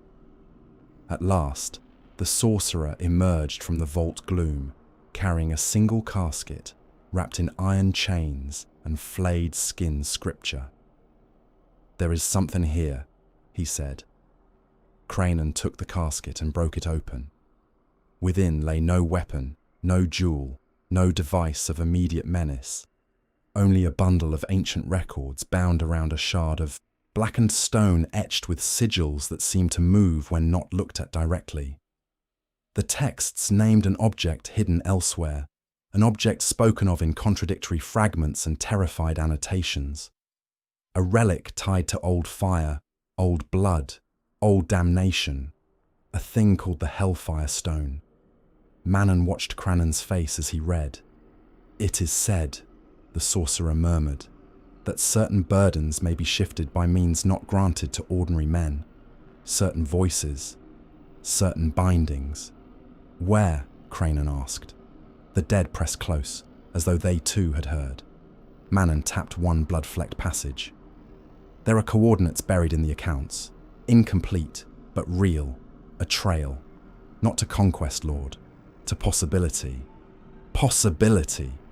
Kranon had not heard a word like that in a long time. He closed his fist around the shard and felt its chill bite through the seams of his gauntlet. Around him, the fortress trembled under distant detonations. Slaves screamed, bolters hammered, somewhere in the upper galleries. A fresh crop of the dying joined the voices in his skull, and then, for one brief moment, seemed to draw back before the gravity of his new purpose. Not conquest, not glory, not even revenge. Silence. He lifted his gaze to Manon. "Prepare the fleet," he said. "We hunt this stone." Cypher slipped from Kranon's grasp in fire and mockery. The hunt had begun in the dead reaches beyond a shrine moon, whose catacombs had been opened with melter charges and slave blood. The crimson slaughter had descended upon the place on a rumour dragged from a murdered confessor, a whisper that one of the fallen walked among the relic vaults below the moon's primary basilica, and that another, more infamous shadow moved not far behind him. Kranon had led the strike himself, driving his chosen through vaulted crypts stacked with saint bones and silver reliquaries, while the moon above burned under orbital attack. Cultists had flooded the upper sanctums in their millions, drowning the defense cohorts in bodies, while the Astartes went for the true prey below. They found them in the relic deeps, where chapel bells still rang through smoke. Cypher moved like a lie given flesh. He passed through bolt storms untouched, crossed fields of fire that should have cawed him out of existence, and killed with contemptuous ease. One instant, he was framed against the flare of a burning reliquary gate, black silhouette and green-shaded plate, ancient beyond measure, pistols speaking in flashes that burst helms and split throats. The next, he was gone into incense haze and falling masonry, leaving behind only dead men and the metallic stink of new blood. Kranon had pursued him through shrine tunnels half collapsed by bombardment, through ossuaries where bone hills avalanched beneath ceramite boots, through narrow processional shafts where both hunter and hunted fought at arm's length amid sparks and blood spray. Twice Kranon closed the gap. Twice Cypher escaped. The first time, Cypher kicked a dying confessor into Kranon's path and shot the man through the spine as he fell, detonating the corpse into a red burst that momentarily blinded helm optics. The second time, he triggered demolition charges hidden behind the wall shrines, burying half a corridor beneath tons of shattered saint statues and broken stone. When Kranon hacked his way through the debris, teeth of his chain blades screaming against sacred marble, Cypher was gone. Not gone entirely. Turiel remained. The fallen angel had fought like a cornered beast in a side crypt lined with iron cenotaphs. He was older than most of the men Kranon commanded, though no less quick for it. His warplate had once been noble and dark, the green of the First Legion dulled now by long exile and hard use. Scrollwork still marked the greaves. Fragments of old heraldry clung to the pauldrons like memories too bitter to tear free. He had cut down 3 chosen before Kranon reached him. The first lost his head. The second was gutted from groin to sternum, loops of steaming intestines spilling over the crypt floor. The third took a thrust through the throat seal, and drowned upright, clawing at his gorget while arterial spray pattered over reliquary glass. Turiel met Kranon in the center of the crypt, amid candles kicked from their stands and split sarcophagi leaking sacred dust. Their blades clashed in a burst of sparks and grinding teeth. Turiel fought without wasted motion, disciplined and murderous, the style of the old legion still clear in every cut. Kranon answered with heavier force, brutal precision, and the cold certainty of a man who had ceased to care whether he lived so long as his prey died first. Their duel rang through the crypt like forge hammers. Kranon battered Turiel back across broken tomb lids, cut him along the thigh, shattered a pauldron, then took a slash across his own ribs that split ceramite and wet the inside of his armor with blood. Turiel pressed the opening hard. Kranon stepped inside the next strike, caught the fallen sword arm at the wrist, and drove his helm into Turiel's face hard enough to cave the grill inward with a crunch of smashed teeth and cartilage. The fallen staggered. Kranon took his sword hand at the forearm with a chainsword backswing. The blade bit through ceramite, flesh, and bone alike. Turiel's severed hand spun across the crypt, trailing blood. Before he could recover, Kranon drove him through a sepulchre front so violently that the stone burst inward and ancient bones spilled around them in a chalk-white cascade. Turiel tried to rise. Kranon stamped on his chest and pinned him there. "Where is Cypher?" Kranon growled. Turiel laughed blood through broken teeth. That answer earned him chains. They sealed him deep in the lower holds of the Lost Hope, in a chamber built from the interior of a wrecked prison transport, welded into the Hulk's belly long before Kranon had claimed it. The cell walls sweated rust and old condensation. Chains fixed into the deck and ceiling held Turiel spread and kneeling beneath a cone of guttering red light. His severed arm had been cauterized shut. His armor had been stripped from him piece by piece and hung outside the cell like trophies. Servo skulls hovered in the corners, their optics recording every word, every twitch, every moment of pain. Beyond the barred hatch came the constant background dirge of the Hulk itself. Distant screams, hellbrute bellows, the clatter of labor gangs, and beneath it all the whispering dead that lived now in every steel rib of Kranon's empire. Kranon came to him alone at first. The fallen lifted his head when the hatch opened. His face was pallid with blood loss, one eye swollen half shut, but something calm and contemptuous remained behind the damage. It was not courage. It was older than courage. "You took long enough," Turiel said. Kranon stepped into the light. "You should have died in the crypt." Turiel's mouth twitched. "And deny you the chance to pretend this is justice." Kranon backhanded him across the mouth. Teeth skittered red across the deck. Turiel spat blood and laughed again, quieter this time. "You all sound the same when you think yourselves righteous," he said. "You, the Dark Angels, the carrion imperium that sends children to die beneath dead banners. Every butcher believes he is the last honest man in the room." Kranon crouched until they were eye to eye. "I have no need of honesty. I need answers." "So ask." The interrogation stretched across days measured not by clocks, but by Turiel's capacity to remain conscious. Kranon used no theatre, no indulgent speeches. He had no appetite for the false artistry of cruelty. He broke bones, stripped fingernails, burned flesh to the colour of cooked meat with the muzzle of a bolt pistol, and let the ship's torturers work the wounds between questions. Turiel endured with the iron reserve of a legionary who had long ago accepted pain as common currency. He answered some questions with silence, others with half-truths, a few with naked malice. When Manon joined the sessions, thin fingers tracing sigils in the air, while warp light curled around his gauntlets. Turiel only stared at him with old, distilled hatred. "You reek of the thing wearing you already," Turiel told the sorcerer once.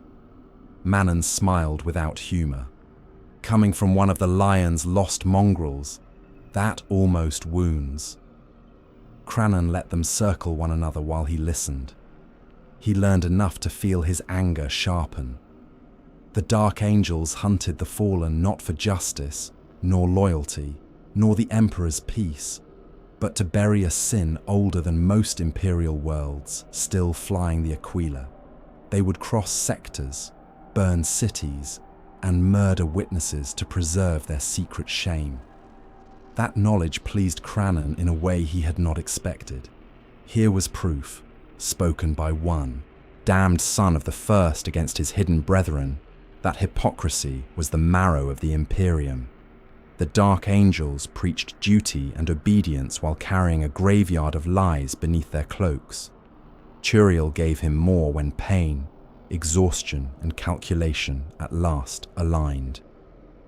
"The stone you seek exists," the Fallen rasped after Kranon had pressed a combat blade into the ruined tissue above his severed wrist until the deck ran slick again. "The Hellfire Stone. It is real." Kranon did not move. Manon, standing behind him in the red gloom, went perfectly still. Turiel smiled through blood. "Now I have your attention." "Speak," Kranon said. "It lies where old sins and older fire once crossed paths. A dead place. A place the unforgiven would rather see erased from memory than named aloud." Turiel coughed, red flecking his chin.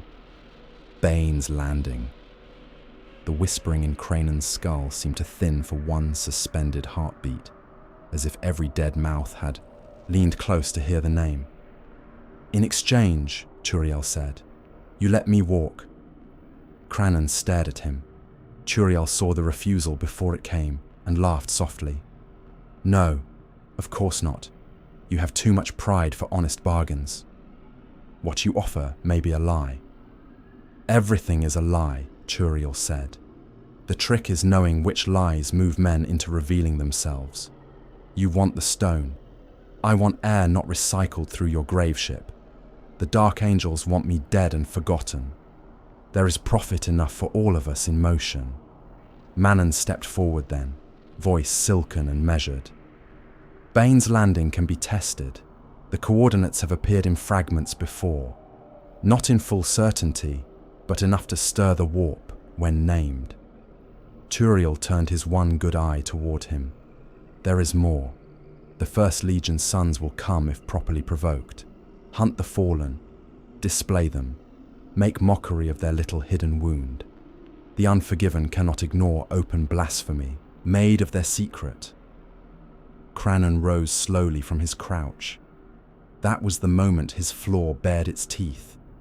The Hellfire Stone promised silence, or at least the possibility of it. Every instinct sharpened by torment should have driven him straight toward Bane's Landing with all haste. Instead, another hunger reared in him, colder and more personal. He pictured the Dark Angels' silent discipline breaking beneath calculated insult. He pictured them forced into the open, their hidden shame dragged screaming into the light. He remembered Cypher slipping away. He remembered the Fallen's laughter in the crypt. He remembered every sanctimonious order of Imperial censure and heard in them the same note as the First Legion's hypocrisy. The cure could wait. Vengeance could not. He struck Turiel across the face hard enough to crack the restraint ring behind the prisoner's head. "You will remain alive," Kranon said, "for as long as I find your existence useful." Turiel, sagged in his chains, half senseless, yet still managed a slurred smile. "Then I expect a long life." The hunt began with methodical obscenity. The crimson slaughter descended upon isolated worlds, where Manon's divinations and Turiel's bitter guidance suggested the presence of other fallen, chapel worlds, dust colonies, quiet garrison moons with no strategic worth beyond the secrets buried beneath them. Kranon's warband came out of the warp like a red plague. Cities burned. Local command structures were flayed apart. And where a fallen angel was found, he was not granted the mercy of anonymity. Their corpses became messages. One was nailed in pieces to the exterior of a void shrine, each limb bolted beneath a different carved angel, while his flensed torso hung over the main airlock with the old green heraldry spread wide in mockery. Don't forget to like, comment, and subscribe. Support really helps. Another was impaled on the broken spire of a mountain chapel, his opened ribcage packed with sensors and lit from within, so that smoke poured from his mouth day and night. A third was chained above a governor's palace gate and left to bleed out over the entryway, while Vox systems broadcast his final interrogation to every receiver on the planet. The displays worked. Ships bearing the sigils of the Dark Angels and their successors began to move through sectors touched by Crimson Slaughter raids. Silent augur ghosts followed the lost hope at the edge of detection. Intercepted Vox fragments carried clipped orders, sealed codes, and the unmistakable pressure of the First Legion drawing inward. Kranon fed the trail with fresh atrocity. Every world they struck became more deliberate than the last. Fewer prisoners, more spectacle, more proof nailed to chapel doors and bastion walls in strips of green and red flesh. The trap world was an ash-choked minor shrine planet whose name did not matter once Kranon chose it. Storms rolled almost constantly there, black clouds veined with heat lightning crawling across a bruise-coloured sky. The principal city had been built around an ancient cathedra whose towers rose above the surrounding Hab ruins like broken fingers. Kranon took the place in a single night. Artillery shattered the outer walls. Cult hordes flooded the breaches. Hellbrutes were driven into the Basilica district where they crushed men into the paving and tore down bronze St. doors with roaring fists. By dawn, the streets were choked with corpses and the cathedral spires burned like pyres. Kranon remade the city into an insult. Bodies hung from arches, bridges, shrine cranes, and shattered bell towers. Some were local defenders flayed to raw meat. Others were the fallen they had captured and butchered across the hunt, their remains arranged with ritual spite in full sight of the heavens. Burned chapels lined the processional avenue, each filled with corpses posed in attitudes of prayer, their backs split open and pinned apart so the ribs showed like the bars of cages. Blood ran in, the gutters. Smoke turned the daylight copper and black. Under that storm-dark sky, Kranon deployed his warband and waited. The Dark Angels came without pageantry. Their ships broke through the cloud cover in disciplined attack formation.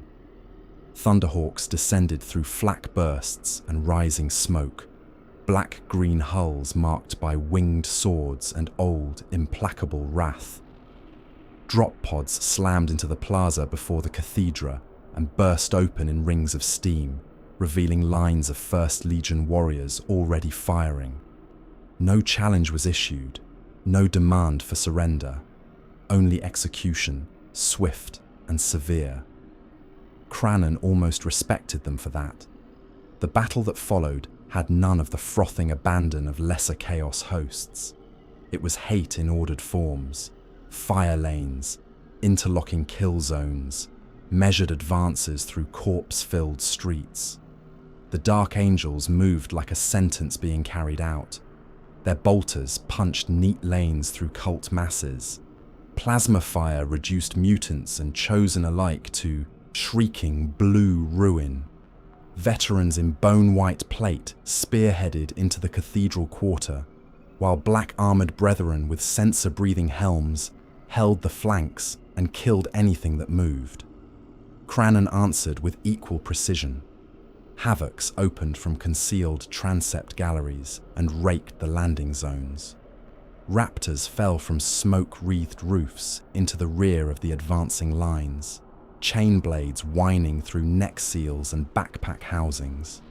Hellbrutes crashed from side avenues like living battering rams, smashing squads apart in showers of armor fragments and arterial spray. Kranon himself led the central counter-assault, his chosen around him like the blade head of a spear, driven straight at the enemy's command corps.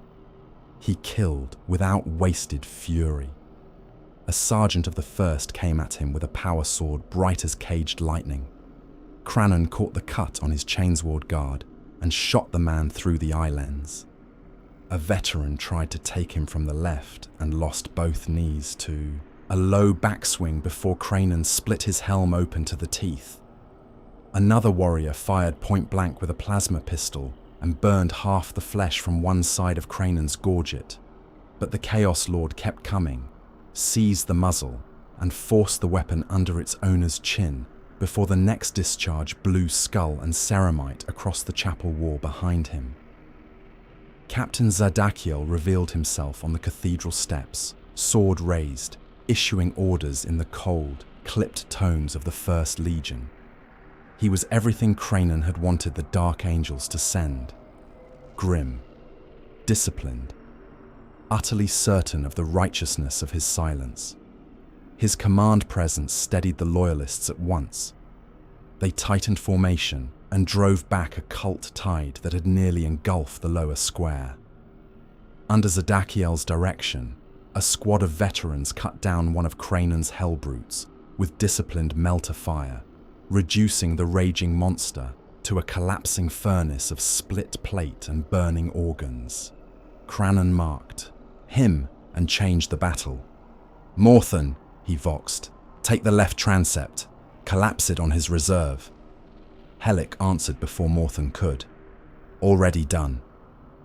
Charges hidden in the cathedral flank detonated. The transept wall came down in a roaring cataract of stone, stained glass, iron framework, and falling dead. Zadakiel's reserve was crushed or scattered beneath the collapse. For one vital interval, the Dark Angel's cohesion buckled. Kranon struck then. He hit the cathedral steps at a run through smoke, dust, and body parts still falling from above. Zadakiel descended to meet him without hesitation. Their blades met in a burst of sparks bright enough to stain the storm-shadowed air. The Loyalist captain fought with hard economy, every movement disciplined, every cut intended to end. Kranon matched him blow for blow and drove harder, forcing strength against purity, rage shaped into absolute control. Around them, the battle raged in fragments glimpsed through, drifting masonry dust, cultists being scythed down in rows, raptors dragged from the air by grapnels, dark angels executing wounded traitors where they lay, chosen hacking through the knees of Loyalist veterans to bring them low for the kill. Zadakiel cut Kranon across the brow, splitting one eye lens and filling the interior of his helm with blood. Kranon answered with a shoulder charge that cracked the captain's breastplate and sent him skidding down 3 steps. Zadakiel rose in the same motion and thrust for Kranon's throat. Kranon trapped the blade under his arm, accepting the bite of power field through ceramite and flesh, and drove his chainsword into Zadakiel's side. The teeth bit deep.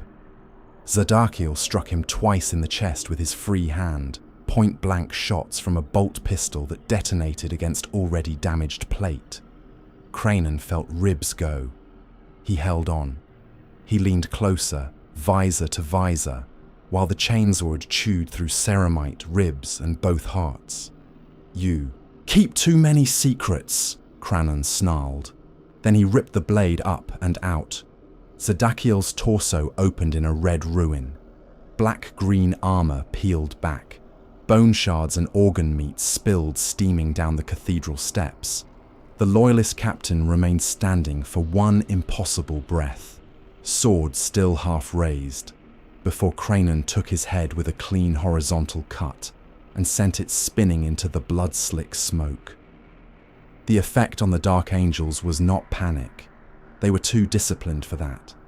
But something colder passed through them. Some hardening grief turned at once into murder. They surged to reclaim the body, and the square became a grinder of impossible violence. Kranon's warriors paid for the kill in blood. Hellic lost half his command to plasma crossfire.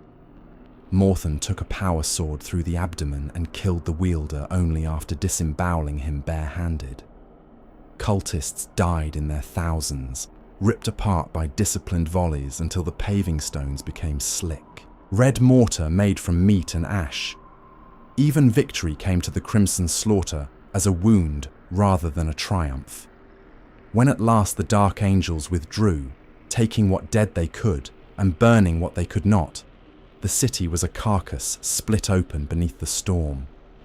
Kranon stood among the ruins of his trap and listened to the voices rise. They were louder than before. Every corpse made them stronger.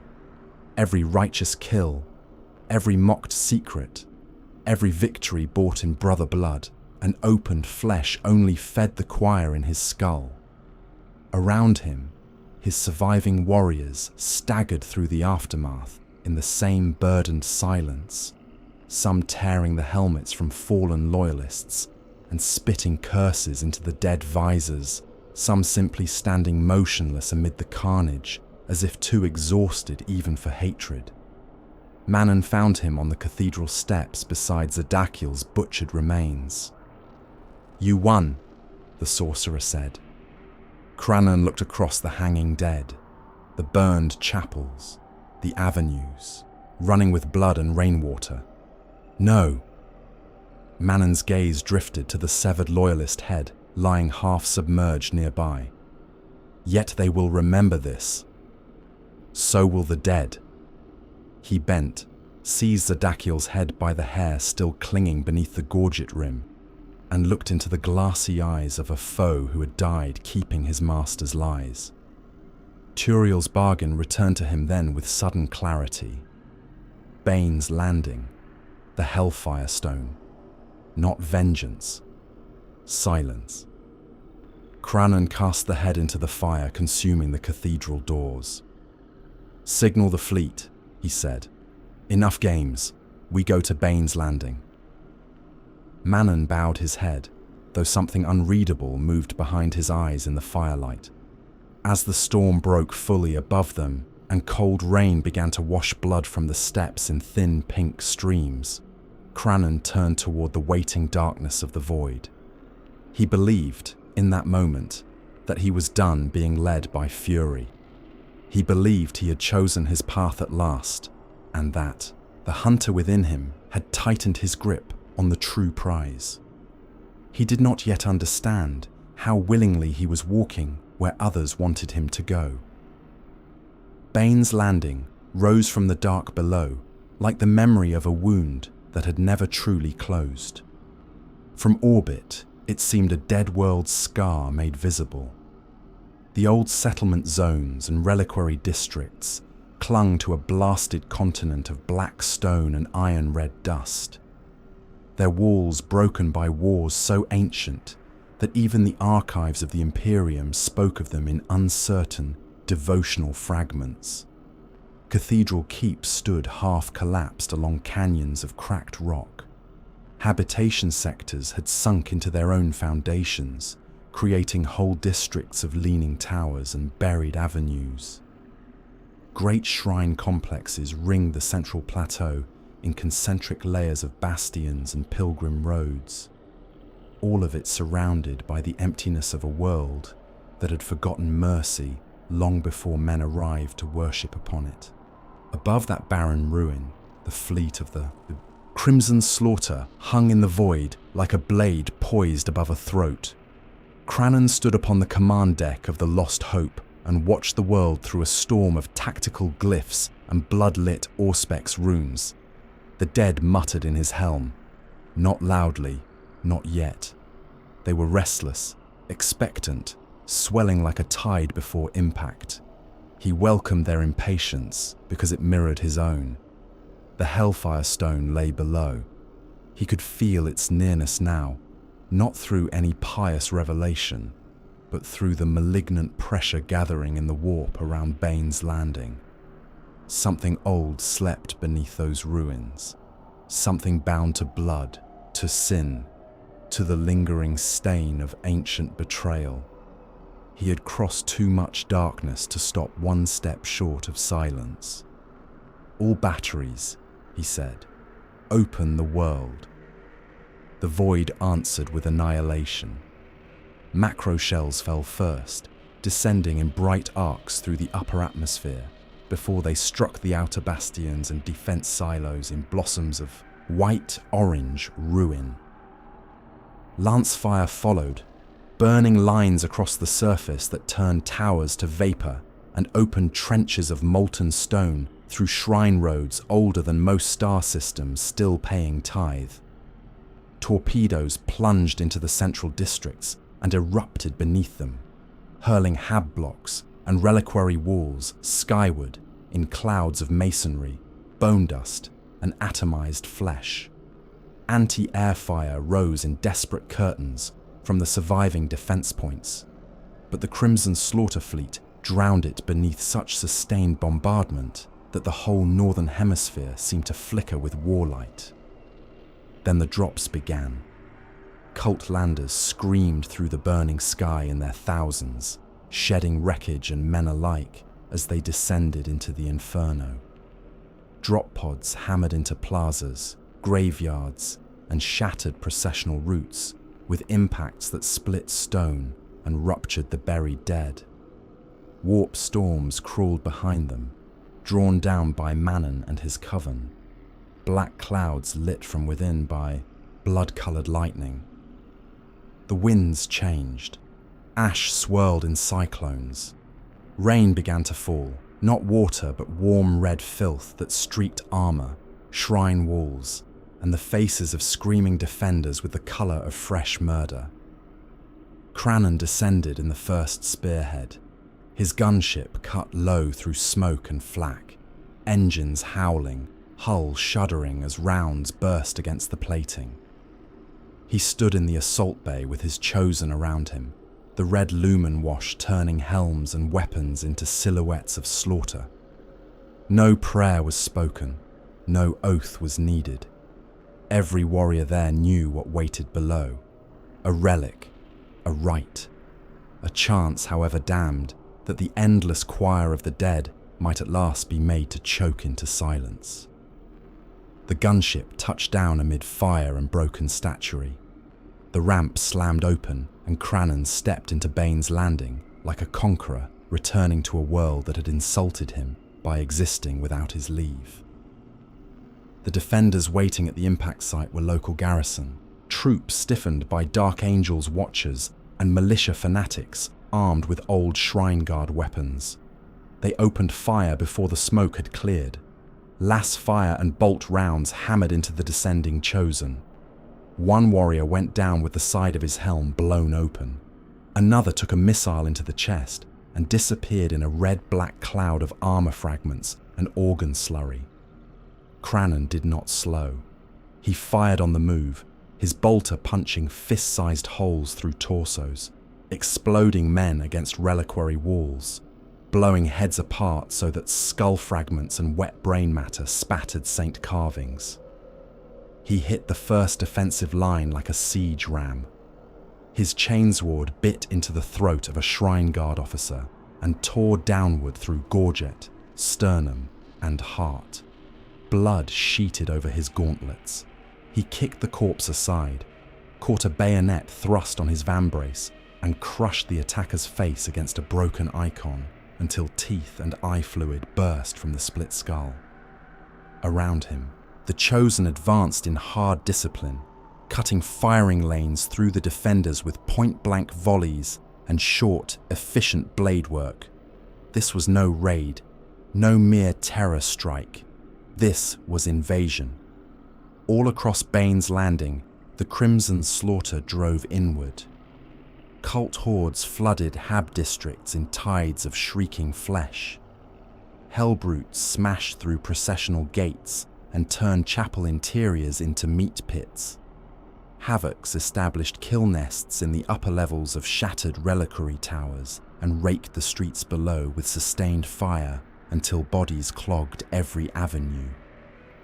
Sorcerers raised demon-lit winds that rolled through burial fields and brought old dust screaming into the lungs of the living. By the time the first hour had passed, whole sectors were burning, and the defenders were already collapsing inward toward the central shrine complexes, where the stone was said to lie. Kranon pressed harder. He felt stronger than he had since before Umidia. Not cleaner, never that, but sharpened. Every order he gave was obeyed at once. Every resistance point broke under calculated pressure. The voices in his skull withdrew with each fresh kill, falling back from the violence like vermin fleeing torchlight. For the first time in years, he could imagine an end to them. Not merely a momentary hush purchased in blood, but true ending, true stillness. He would drown a world to buy it and call the price fair. That certainty made him terrifying even to his own.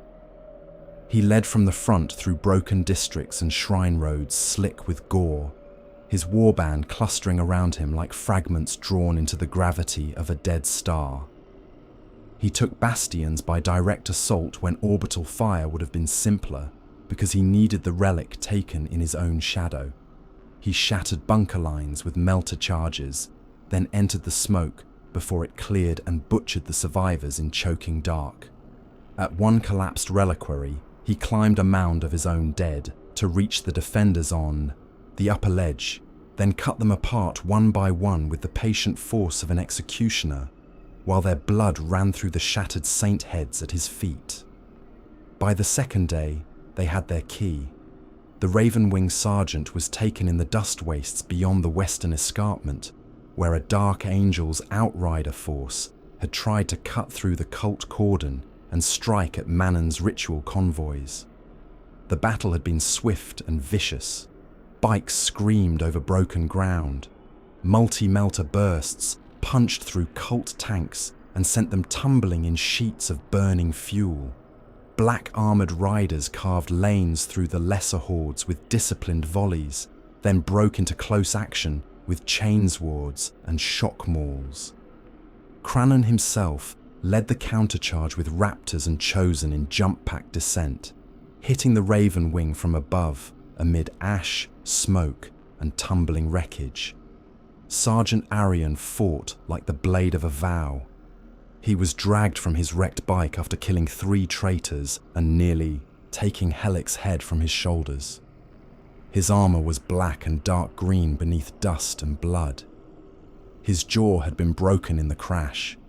One leg dragged uselessly behind him, where the impact had pulped it at the knee.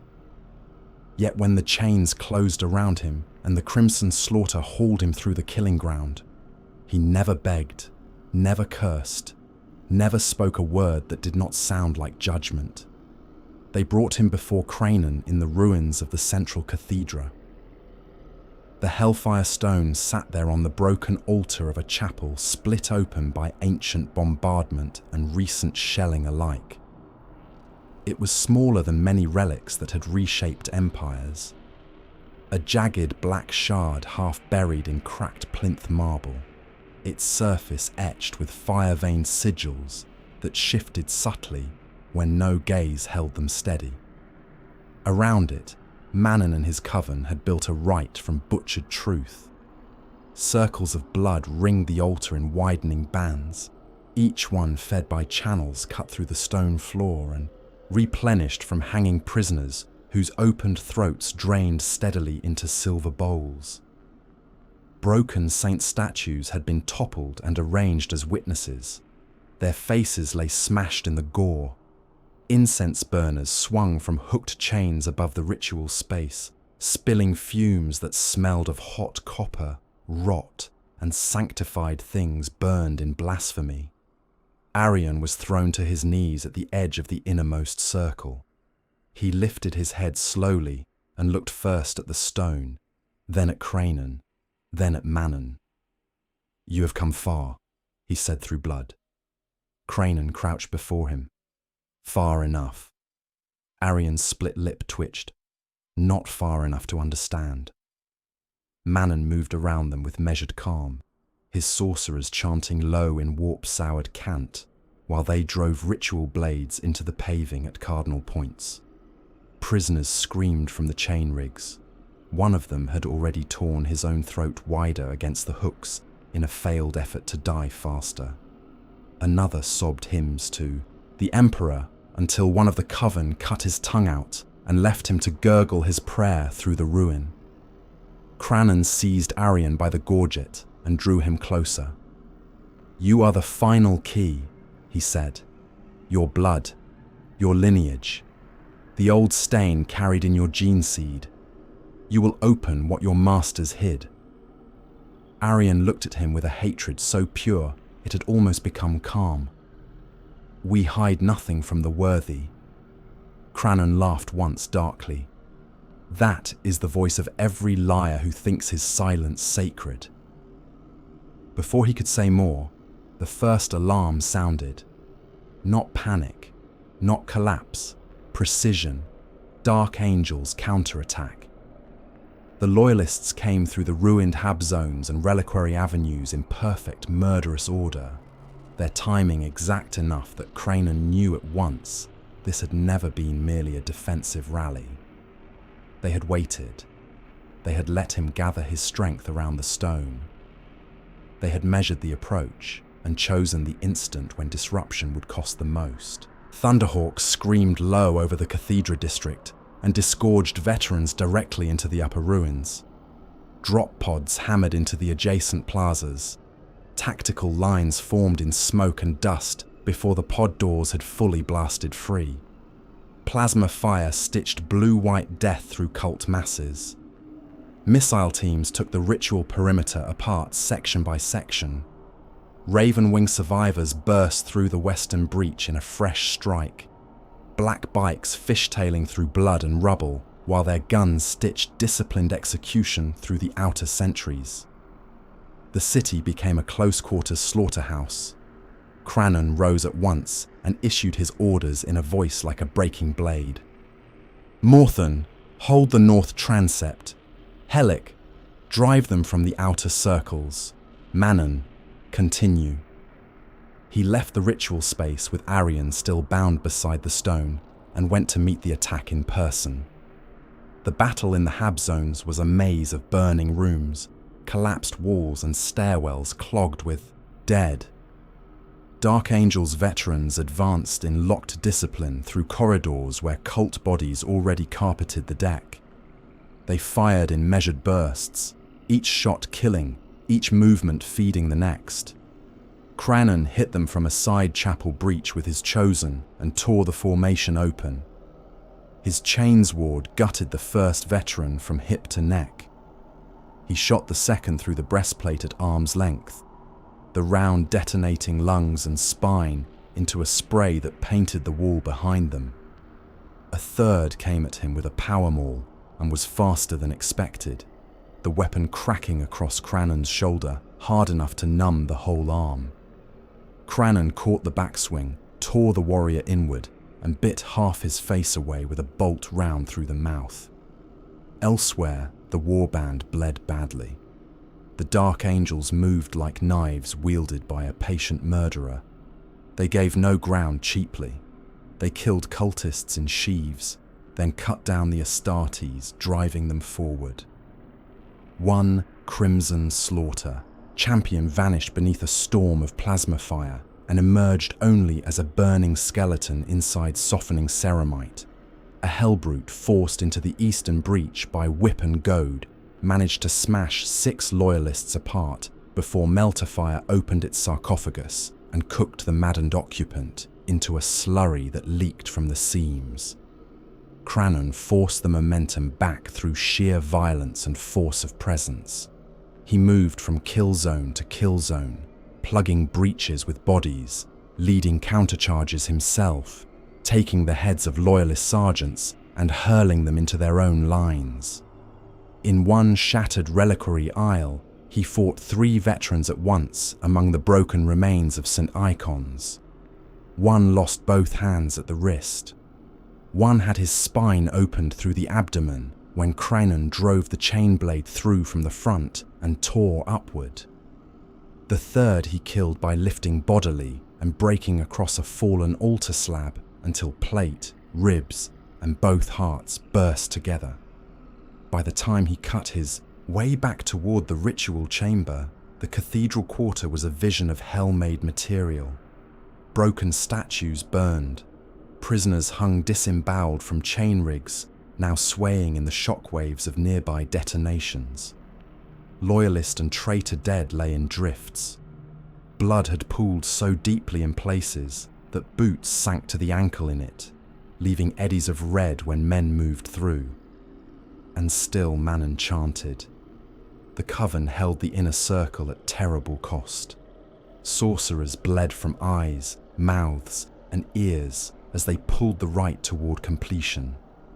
The hellfire stone pulsed with an inner glow, like banked coals seen through furnace cracks. Arion remained on his knees before it, bound in chains, his armor split, and his face made grotesque by bruising and dried blood. Yet his gaze was clear.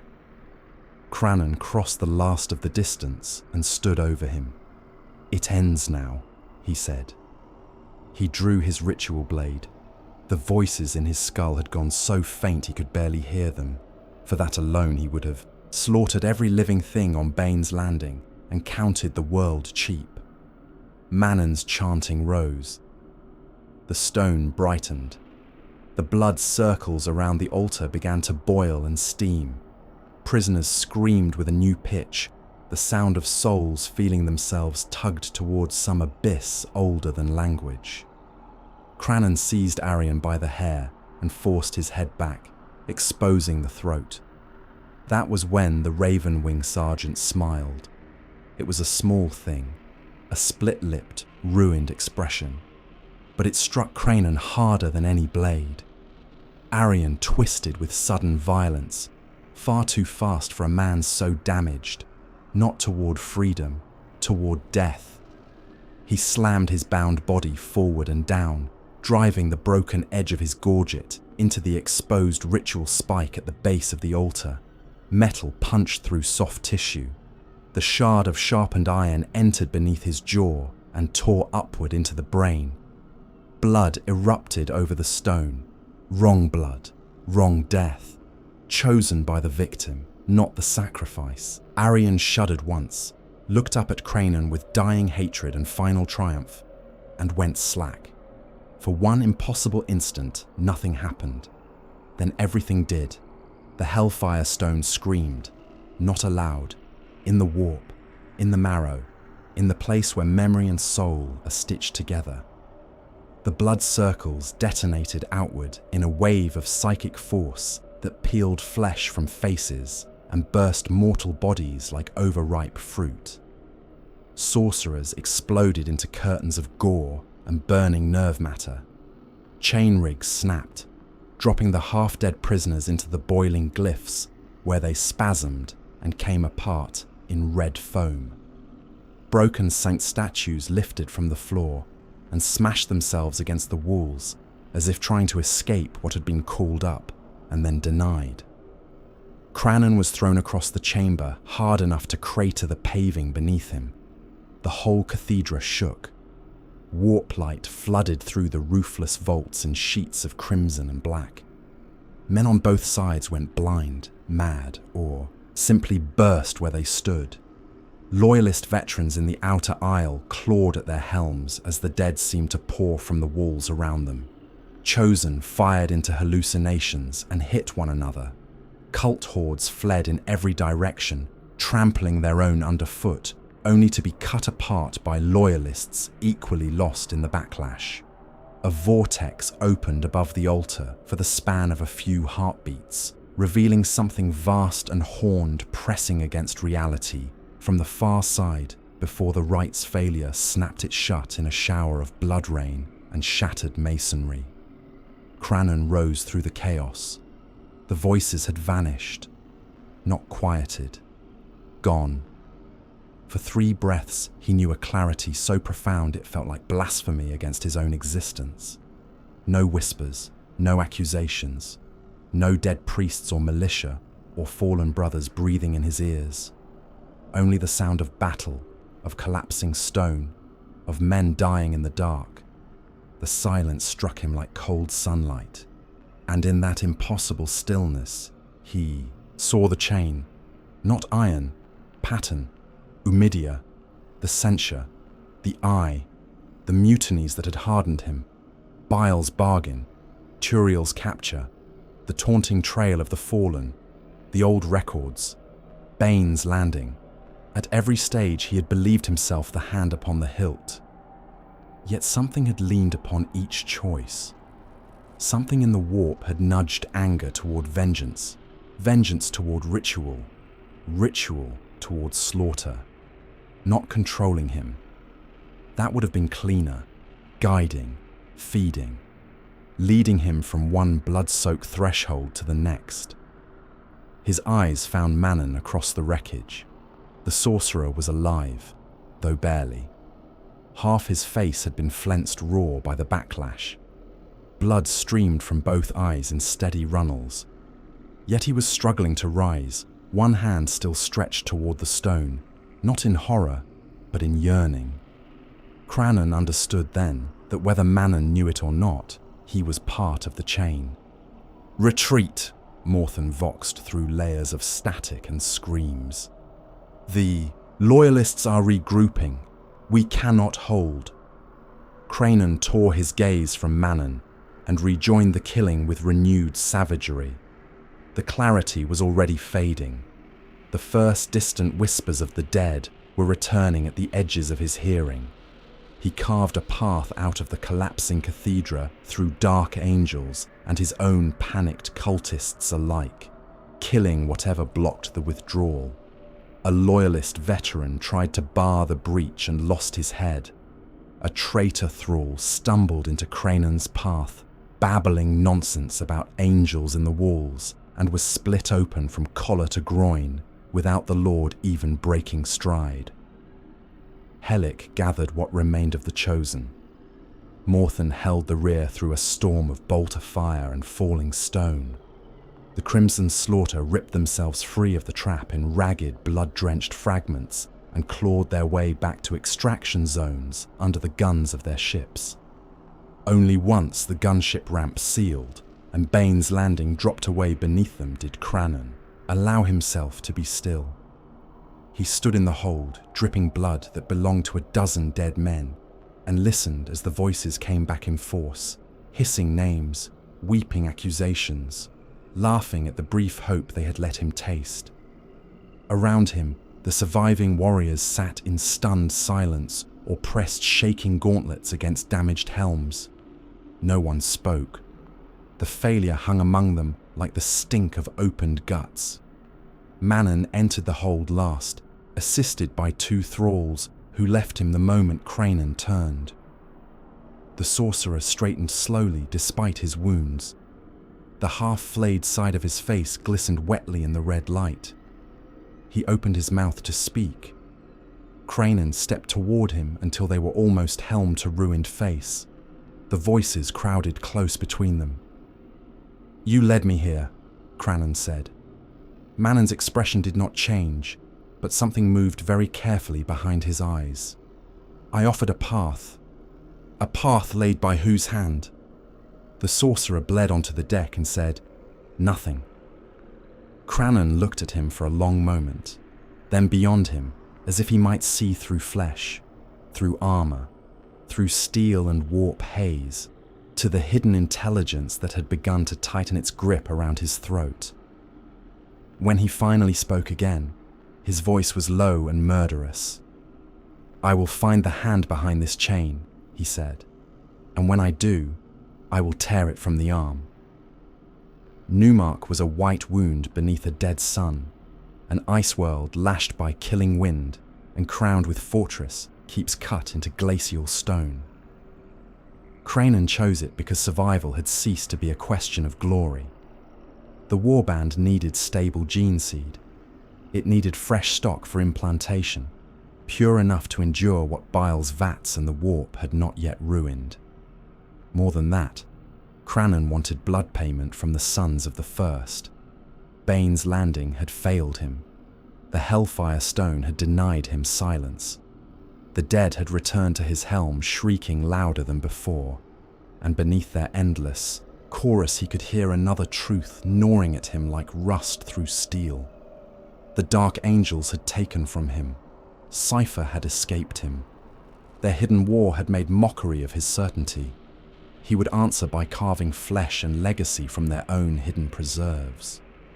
Newark lay under the protection of those old, secretive hands. Aspirants were tested there in the cold. Gene vaults were hidden beneath monastery bastions buried in the ice. Supply lines were kept narrow, quiet, and lethal. It was a place chosen by men who trusted stone, snow, and silence. Kranon intended to break all three. The invasion began in a blizzard of fire. Strike cruisers punched through the upper atmosphere beneath the cover of void storms, called down by Manon's coven. The ice world's aurora bled red and black across the heavens as lance batteries flensed away orbital sentry stations and macro shells cawed out anti-air bastions buried beneath snowpack and adamantium shutters. Great scars of molten glass opened across the glaciers. Avalanches thundered down valley walls and swallowed defensive trenches whole. Then the gunships came low through the storm, black against the white waste, their engines howling over mountain passes, choked with ice and artillery smoke. Kranon rode in the foremost assault craft. He stood in the open hold with helm sealed and blade resting against one pauldron, while his chosen locked magazines, checked seals, and waited for impact. The dead in his skull hissed names against the grinding of the engines. Men from Umidia, men from Bane's Landing, loyalists from the blockade, cultists and brothers and strangers whose blood had bought him one more hour of unwanted life. Their voices rose and fell with the tremor of dissent. He ignored them with the old violence of will. A red rune blinked across his display as the primary fortress came into view. It was a mountain monastery grown from the ice itself. Curtain walls of black stone rose above frozen ravines. Heavy turrets jutted from bastions carved directly into the glacier face. Vox towers stabbed into the storm. Below the main keep sprawled training pits, barracks, armories, and aspirant compounds half buried in snow and connected by covered trenches and shielded transitways. Searchlights swung through the white dark. Gun batteries turned upward with disciplined speed. "Open the throat," Kranon voxed. The gunship's weapons spoke. Heavy bolts slammed into the nearest tower, bursting men and masonry apart in hot red blooms. Rockets followed, punching through armored shutters and igniting fuel stores beneath them.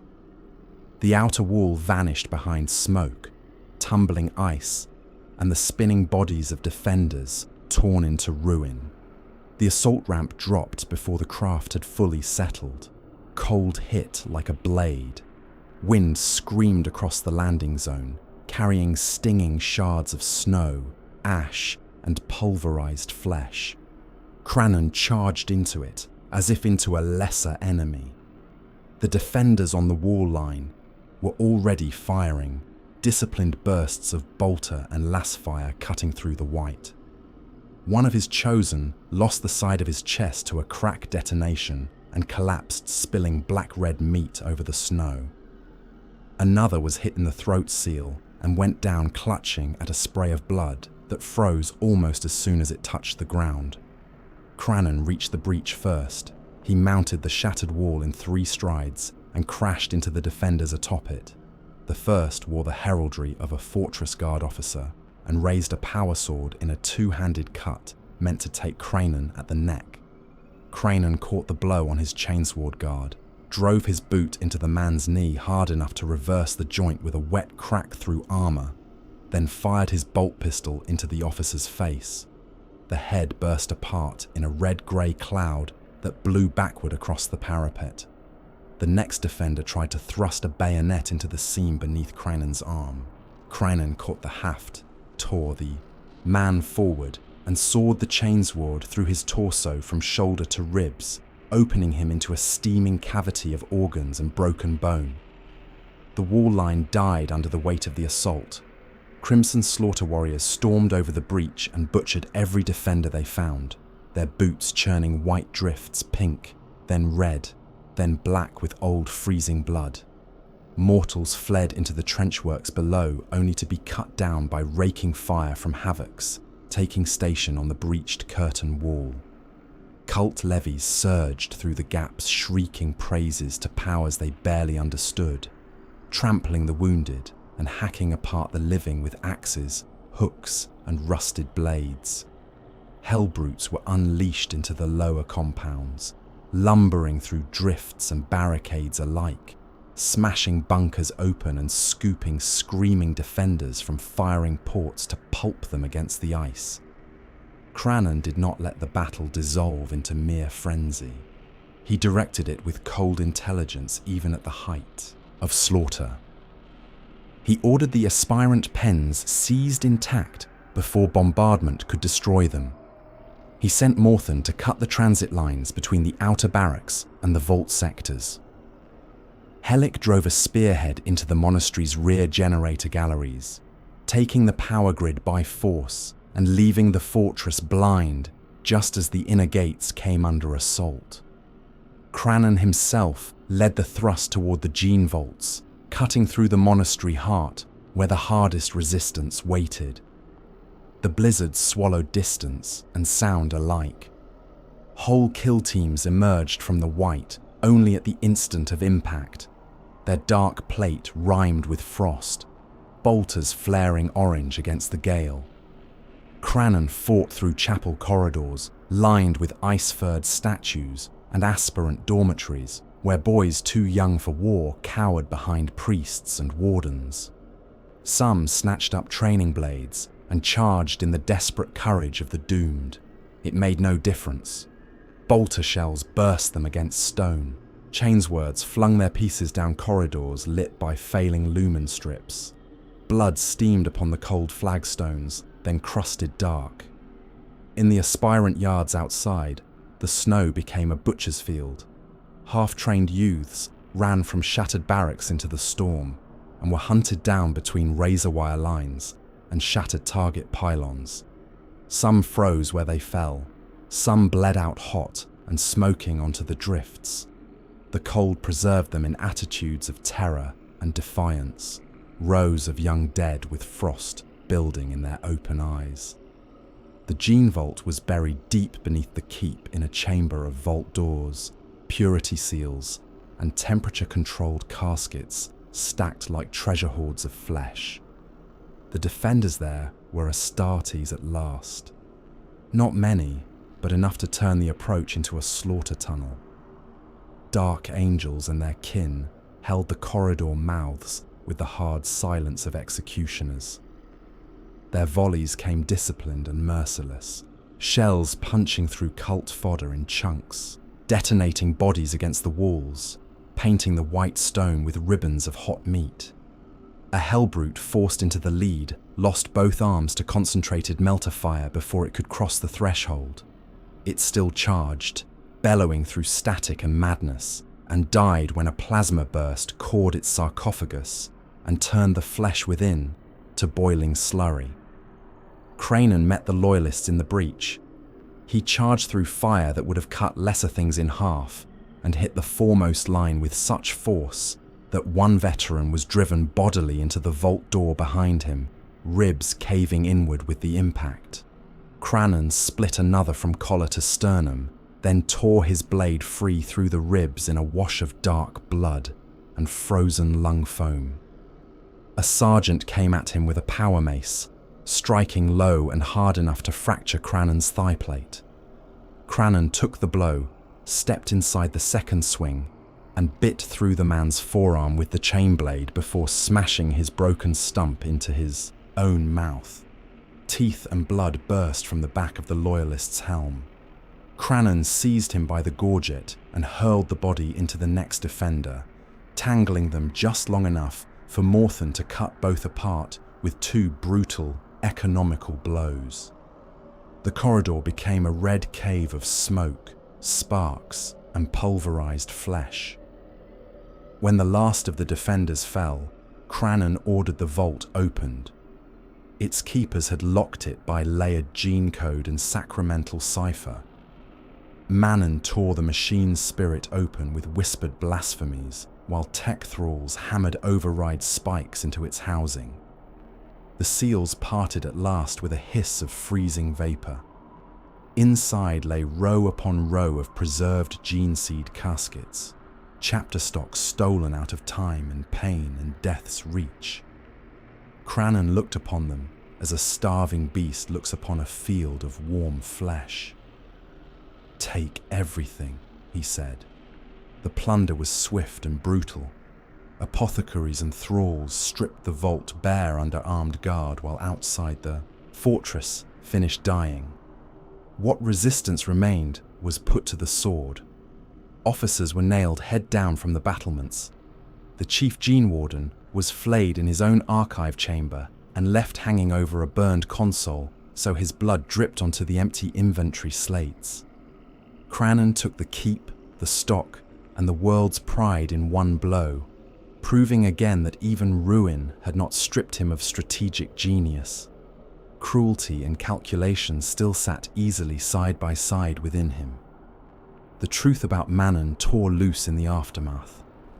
It began in the lower shrine beneath the monastery, where the last surviving chaplains had tried to sanctify the dead and ward off the taint boiling through the wreckage. Kranon went there because the voices in his helm had become unbearable now that the battle was done. They came in 1,000 fresh tones. Boys from the aspirant yards, gene wardens from the vault, frozen defenders half buried in snow, all whispering, all naming him. He entered the shrine, with blood still wet on his armor, and found Manon already there. The sorcerer stood before a smashed altar with his back to Kranon, hands spread, head bowed as if in prayer. Warp light ran in veins through the cracked floor around him, not summoned in circles or sigils, but welling up as though the earth itself had split and begun to bleed damnation. The corpses of the chaplains ringed him in torn heaps. Their faces had been peeled away and arranged at the foot of the altar in a wet, grinning fan. "Manon," Kranon said. The sorcerer lifted his head. The face that turned was Manon's only in fragments. His features moved wrong, as if flesh were a mask being pulled across something larger beneath. One eye had gone wholly black. The other burned red from within. His mouth opened wider than bone and muscle should allow, and when he spoke, the voice was not one voice, but several layered over one another, some deep, some shrill, all slick with amusement. At last, Kranon drew his blade. The thing wearing Manon smiled with too many teeth. "You are slower than your anger, Kranon." The dead in Kranon's helm recoiled as if before an older predator. "Zaxlantar," Kranon said, the name coming from memory, omen, and rage all at once. The demon laughed through Manon's ruined throat. "You have followed so beautifully, world to world, corpse to corpse. I leaned upon your pride, and you built me cathedrals of meat." Kranon fired his bolt pistol. The round hit Manon full in the chest and detonated a crater through armor and flesh. The body barely staggered. Warp stuff crawled within the wound, knitting it with strings of red-black filth before Kranon's eyes. "You were never my master," Kranon growled. "No," said the demon. "Only my instrument." Kranon charged. The shrine exploded into violence. His chainsword hit Manon's staff, and the impact burst cracked marble into shards. Warp lightning lanced from the Daemon's free hand uncawed 2 thralls into smoking skeletons behind Kranon. He drove forward anyway, shoulder first, smashing Manon through the altar and into the frozen wall beyond. Stone collapsed. The Daemon came out of the debris in a half-born eruption, Manon's body tearing open from within as horn, claw, and furnace-lit flesh pushed through the shell of the sorcerer. Kranon hunted it through the monastery ruins and out into the ice wastes. Ground split beneath them. Snow blackened where warp fire touched it. Frozen dead clawed themselves half out of the drifts as the demon passed, only to collapse again, twitching. Zaxlantar moved in broken flashes of reality. One moment a towering horned silhouette dragging Manon's shredded torso like a skin. The next, a smear of clawed shadow leaping between shattered watchtowers. Kranon pursued across ravines lit by aurora and artillery fire, through storms so thick it skinned paint from ceramite. He caught the demon at the lip of a glacier chasm, where the ice below glowed from trapped geothermal fire. They met there in a collision of chain steel and warp flesh. Kranon hacked one horn away in a spray of black ichor and burning frost.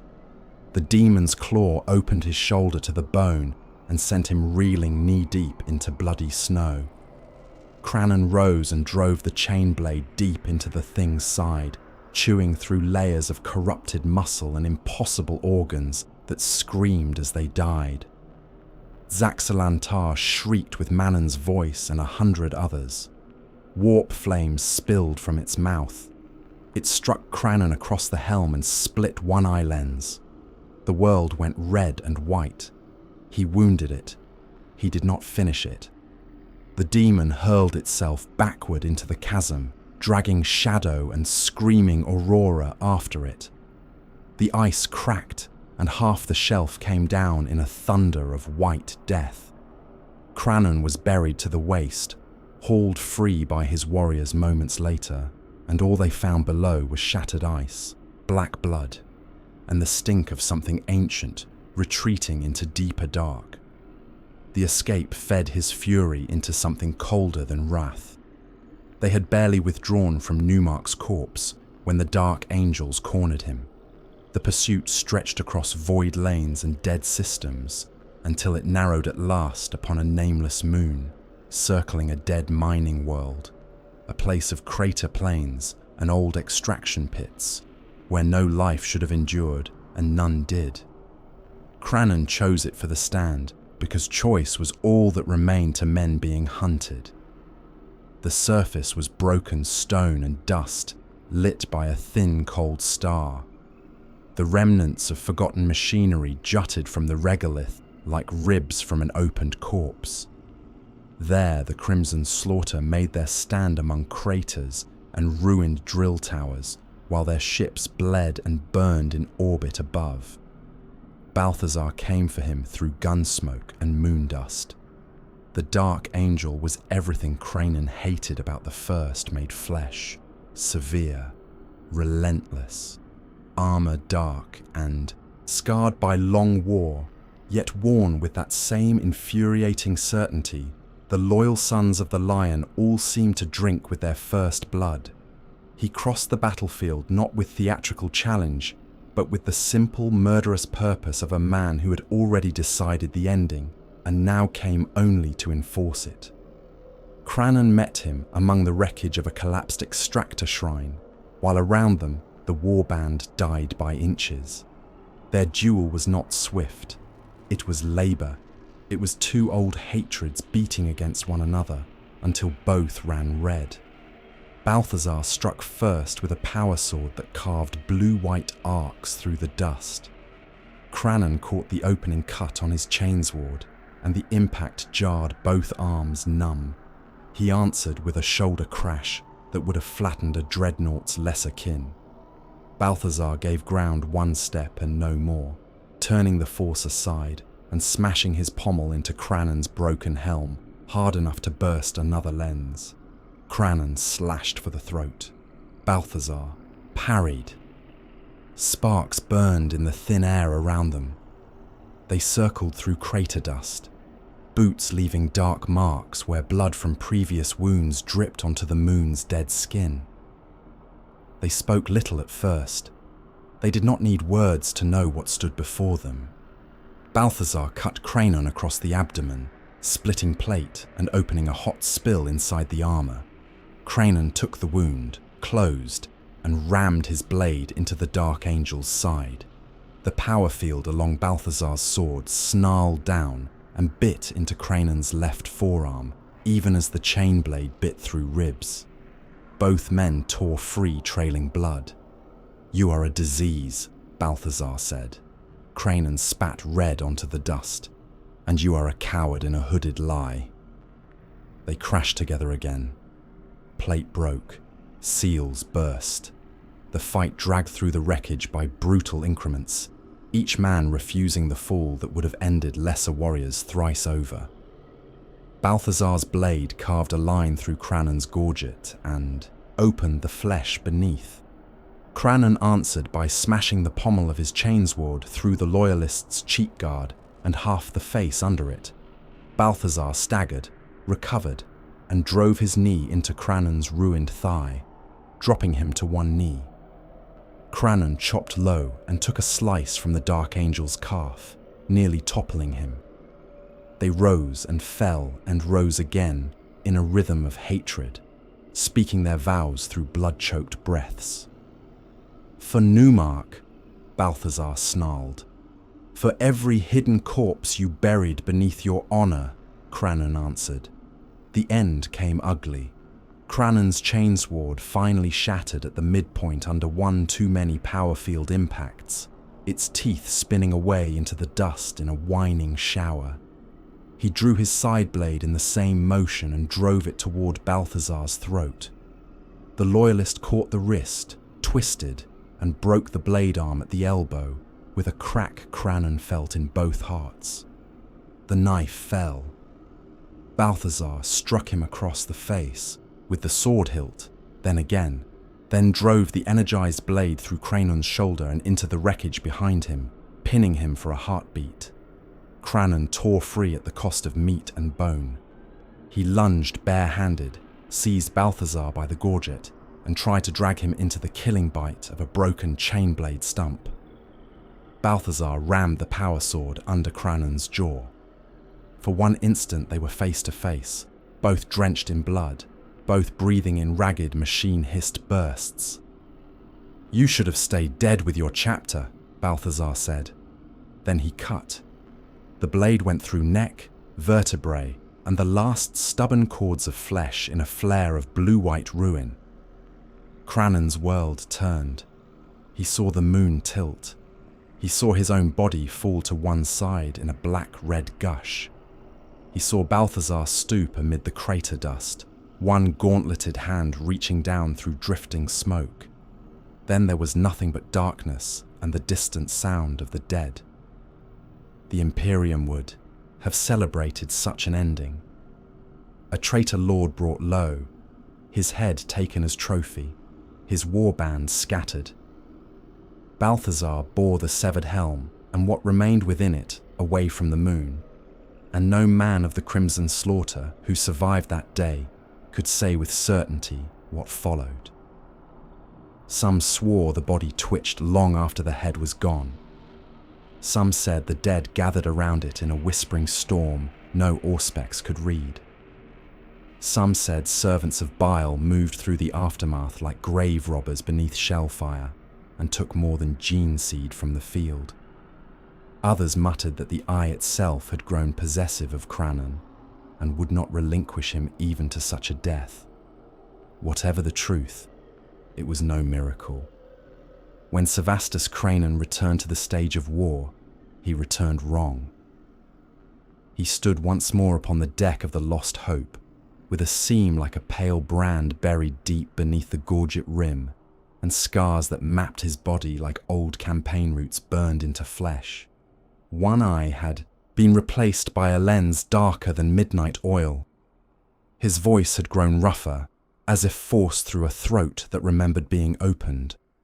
The dead still spoke to him, louder if anything. But beneath their shrieking, there was now something colder. A promise of unfinished business. Warbands knelt when he appeared, not in joy, but in dread. Even Morthon stared a beat too long before bowing his head. Hellick said nothing at all. Manon was gone into darker places, or perhaps what had worn him had retreated to gather itself anew. Zax'Lantar still lived. Kranon could feel that truth as surely as he felt the ache in his neck with every turn of the head. Then Abaddon's summons came.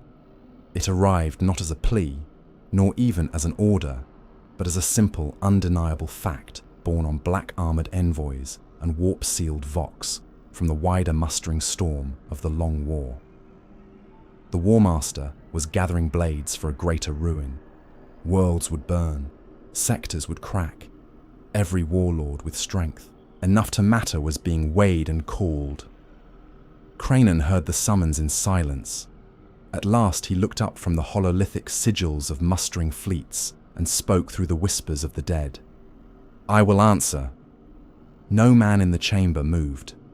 "But hear this," he went on, and his tone was iron dragged over bone. "The demon that wore Manon is mine. Zax'Lantar will die by my hand, whether that hand closes around its throat in the heart of a burning world or at the edge of the eye itself." The envoys did not argue. Men did not argue long with a thing that had returned from decapitation more hateful than before. Kranon turned toward the void, scarred, diminished in no way that mattered, and more terrible for having learned what death could not take from him. The war ahead would be vast beyond counting. The Imperium would choke on it. The dead in his skull would have continents to feed upon. And somewhere beyond the next slaughter, beyond the next betrayed world, and the next mountain of butchered flesh, there waited the demon that had tightened the chain around his throat. Kranon bared his teeth behind the helm and walked to war once more. Regalas hung beneath the warfleet like a fat, patient sacrifice. Its hive continents glimmered through the view screens in iron bands and yellow ash haze, each megacity a tumor of towers, bastions, manufacturer miles, and habsprawl packed so densely that distance itself seemed crushed beneath population.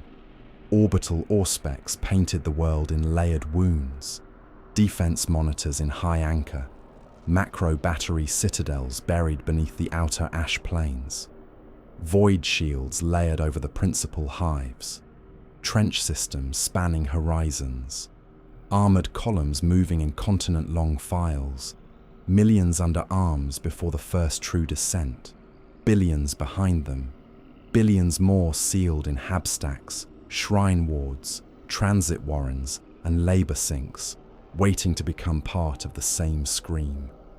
Abaddon had given it to him with the same economy he used when assigning a blade to a throat. Regalas. Break it. Bleed it. Make it an omen. Kranon stood at the command dais of the Lost Hope and watched the world turn beneath the black banners of the 13th Black Crusade. He was alive. That was still a fact that unsettled lesser men when they looked too long at the seam hidden under his gorget, at the way his voice seemed dragged up from a cut throat, at the darkness of the lens replacing one ruined eye. Around him, the dead whispered in their endless 1,000 tongues, naming the slain of Umidia, Bane's Landing, Newark, nameless moons, unnamed convoy decks, entire cities broken under his will. They had not weakened. They never weakened. They merely waited between fresh harvests. Manon was gone. Zax'Lantar still lived somewhere beyond sight. The chain around Kranon's throat had not broken. So be it. Regalas would feed the silence for a while, and in the feeding perhaps, reveal another link. The strategium lights dimmed as the sorceress projection at the center of the chamber thickened into shifting terrain. Hive outlines rose from smoke. Trenchworks crawled across the ash wastes like the cuts of some diseased surgeon. Defensive artillery nodes pulsed red. Spur roads gleamed. Industrial culverts, buried transit rails, drainage arteries, void shield overlap. All of it spun in the red-black haze conjured by bound psychers and data thralls whose eyes had long since burned white. Kranon did not waste time on direct orbital decapitation. That was the dream of men who believed victory came from amputating command. Regalas was too vast for such delusion. A hive world did not die cleanly from beheading. It bled, spasmed, fought on from habit and population density alone.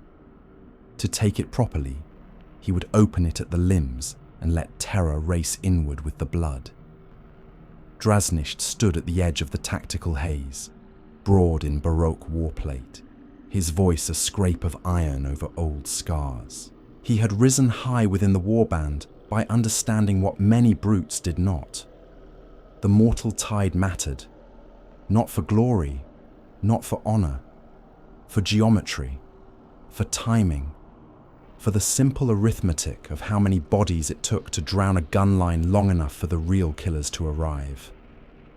"The ash plains," Drasnicht said, gesturing with a clawed gauntlet toward the outer belt surrounding the principal hive. "They expect the hammer from orbit. They expect spearheads against the upper gates. So let them watch the skies while we come through the filth. Land beyond the main macro arcs. Drive the cult masses ahead. Let the guards spend their shells on vermin." Kranon studied the shifting trenches. Whole regiments lay hidden there. Armor reserves behind earthen bastions and ferrocrete teeth. Artillery spread in disciplined depth. They had planned for the obvious routes of invasion. The defenders of Regalas still believed war could be managed by sane men. He looked at Drasnisht. "How many?" The chosen lord did not hesitate. "As many as can stand upright and move toward the guns." Cruelty and efficiency had ceased to be separate measures long ago. "Do it," Kranon said. Orders rippled through the fleet. Drop sites were chosen in the vast ash deserts beyond the primary hive belts, where old mining scars and slag flats created broken ground wide enough to conceal the first concentrations. Cult landers began to load by the thousand. Slave crawlers disgorged armed rabble into embarkation pits. Mutants, apostates, cannibal labor blocks, broken regiments, shrine heretics, and void scavenger tribes were packed together in reeking masses, lashed forward by overseers and promises of plunder, absolution, or simply the chance to survive 1 hour longer than the wretches beside them. Behind them came the true weight. Tank columns marked in blood and soot, defilers crawling on piston limbs, Lord of Skull's engines belching smoke and furnace glare, hell brutes in their howling sarcophagi, havoc cadres, raptors and warp talons pacing the launch decks like caged carrion spirits. And above them all, waiting to descend when the killing was ripest, Kranon and his chosen killers. The first days of the invasion turned the ash plains into a continent-wide grave. Artillery opened before dawn on the first drop site and did not cease for 3 standard days. Shells passed overhead in numbers beyond count, the sky dark with their transit, the earth convulsing beneath every impact.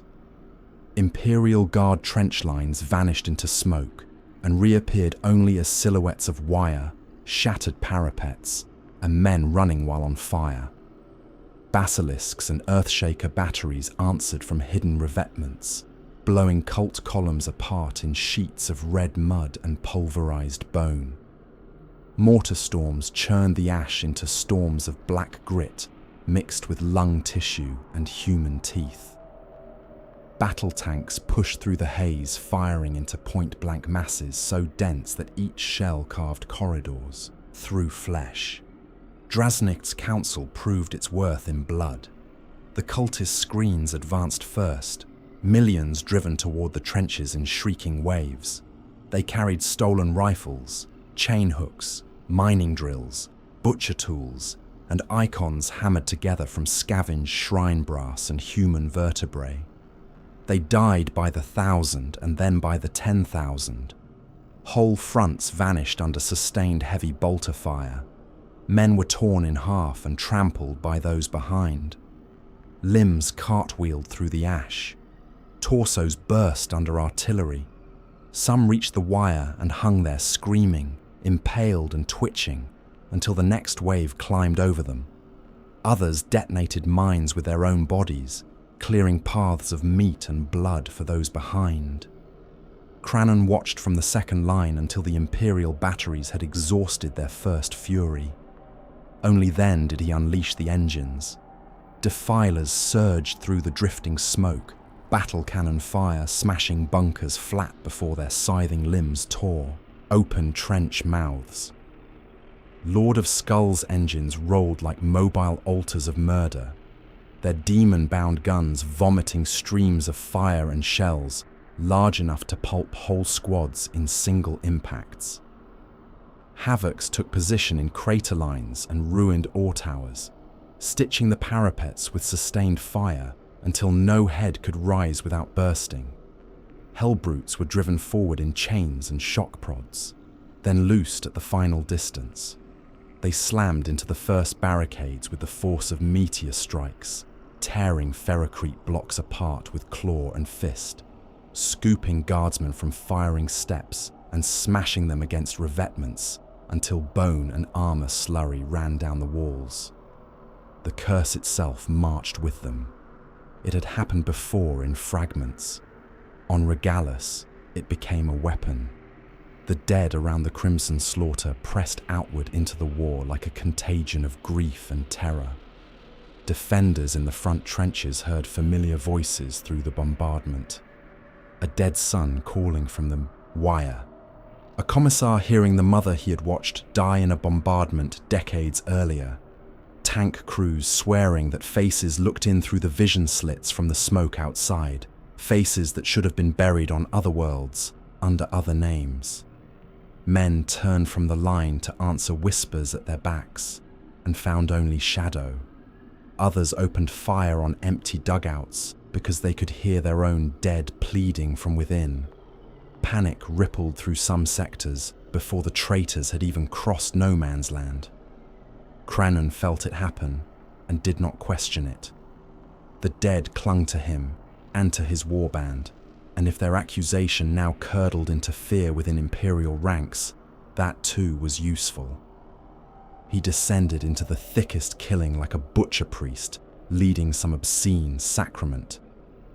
His gunship landed behind the third assault wave, where the first trench belt was still being contested at blade length, amid smoke and mud made from ash and blood.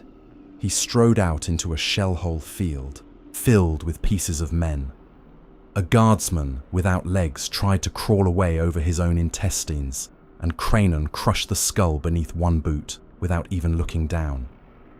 Ahead, an Imperial strongpoint still held, its autocannons chewing cultists into red mist, and its command bunker directing overlapping fire with admirable discipline. Kranon pointed with his blade. "Take me there." The Chosen advanced around him in a wedge. Bolter fire burst defenders from the parapets. Kranon leapt the final section of broken wire, landed in the trench among 3 stormtroopers, and killed all of them before the nearest could cry out. The first he decapitated. The second lost both arms at the elbow and bled out shrieking into the duckboards. The third took a bolt round in the sternum that blew his back open against the revetment wall in a shower of lungs and snapped ribs. Kranon turned left, revved the chain blade, and began walking down the trench. He killed with terrifying order. A thrust, through the throat, a shot through an eye lens, a backhand cut that split a man from scalp to jaw. He did not rage. Rage was for the weak. He simply advanced and reduced resistance to red ruin. Behind him, His warriors followed and widened the breach until the trench system became a butcher's lane of severed limbs, steaming offal, and men begging to whichever god might still hear them. When the first trench belt broke, the rest began to unravel by degrees. Raptors descended on later defensive lines after dusk, dropping through artillery smoke and flak glare to fall upon command posts, vox towers, and reserve columns. Warp talons came with them, shrouded in impossible darkness, their arrival marked by sudden power failures and the screams of men disemboweled in black silence before the emergency lumens flickered back. Entire reserve battalions disappeared beneath those assaults, found later only as piles of open torsos and torn heads steaming in the night ash. Kranon drove the attacks in sequence, never allowing the defenders time to stabilize. One line failed, the next was struck from above, the next from within. He treated the planetary defense like a living thing and cut it along its nerves. At last the outer belts fell. The hive gates loomed beyond, adamantium teeth and void shield projectors rising from walls vast enough to dwarf cathedrals. Behind them waited Regalas proper, a city world packed into vertical stone and steel. The final push through the outer bastions lasted 2 days and cost mountains of dead, but when the gates opened inward under sabotage, bombardment, and brute force, the war changed shape. It became intimate. The statues of imperial heroes lining the grand ingress avenues began to weep blood before the first full columns entered. Thick red streams ran from bronze eyes, down marble cheeks, over inscriptions celebrating sacrifice, purity, and obedience. Civilians saw it from hab windows and shrine balconies and began to scream before the enemy even reached their districts. Vox feeds caught it and spread it. In a world where signs mattered as much as shells, that alone broke neighborhoods. Then the crimson slaughter came through, street by street, hab block by hab block, transit tunnel by transit tunnel. The hive swallowed armies and regurgitated corpses. Fighting collapsed into short, murderous engagements in stairwells, hab corridors, shrine plazas, loading docks, ventilation guts, market concourses, and manufactorum galleries lit by furnace glow. Billions were trapped within the city as war rolled over them. Some tried to flee and died in stampedes. Some barricaded doors and were burned alive when the structures around them ignited.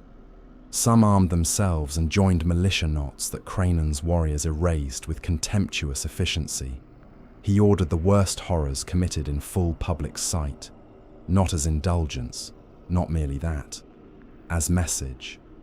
Officials were dragged from bunker levels and flayed, alive on the steps of their own administrative towers, while Vox-picked feeds carried the images to every district still clinging to order.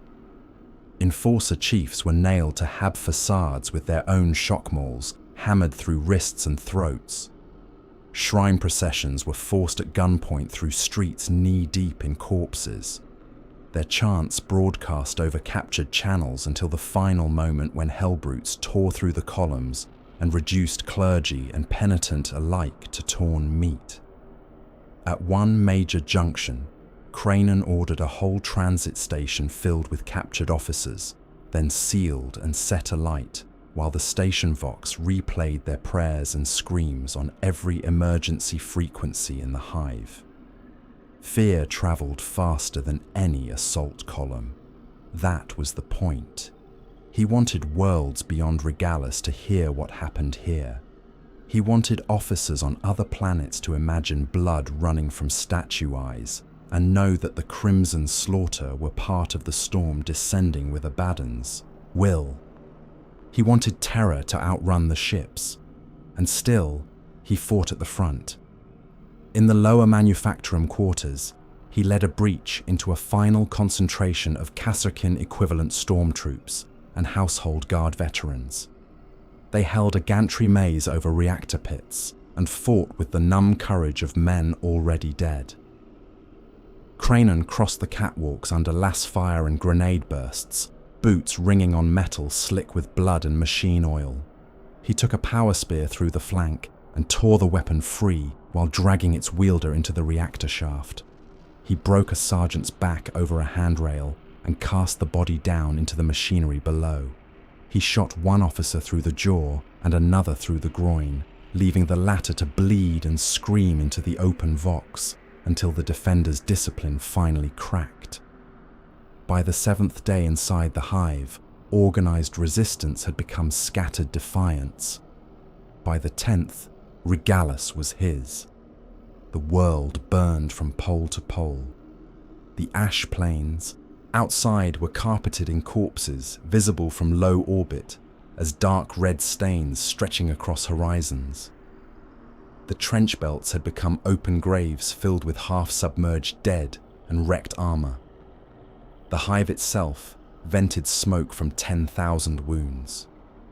Whole districts were lightless. Others glowed with uncontrolled fires. The avenues were lined with hanging bodies and the butchered remains of those who had once imagined themselves loyal enough to be spared.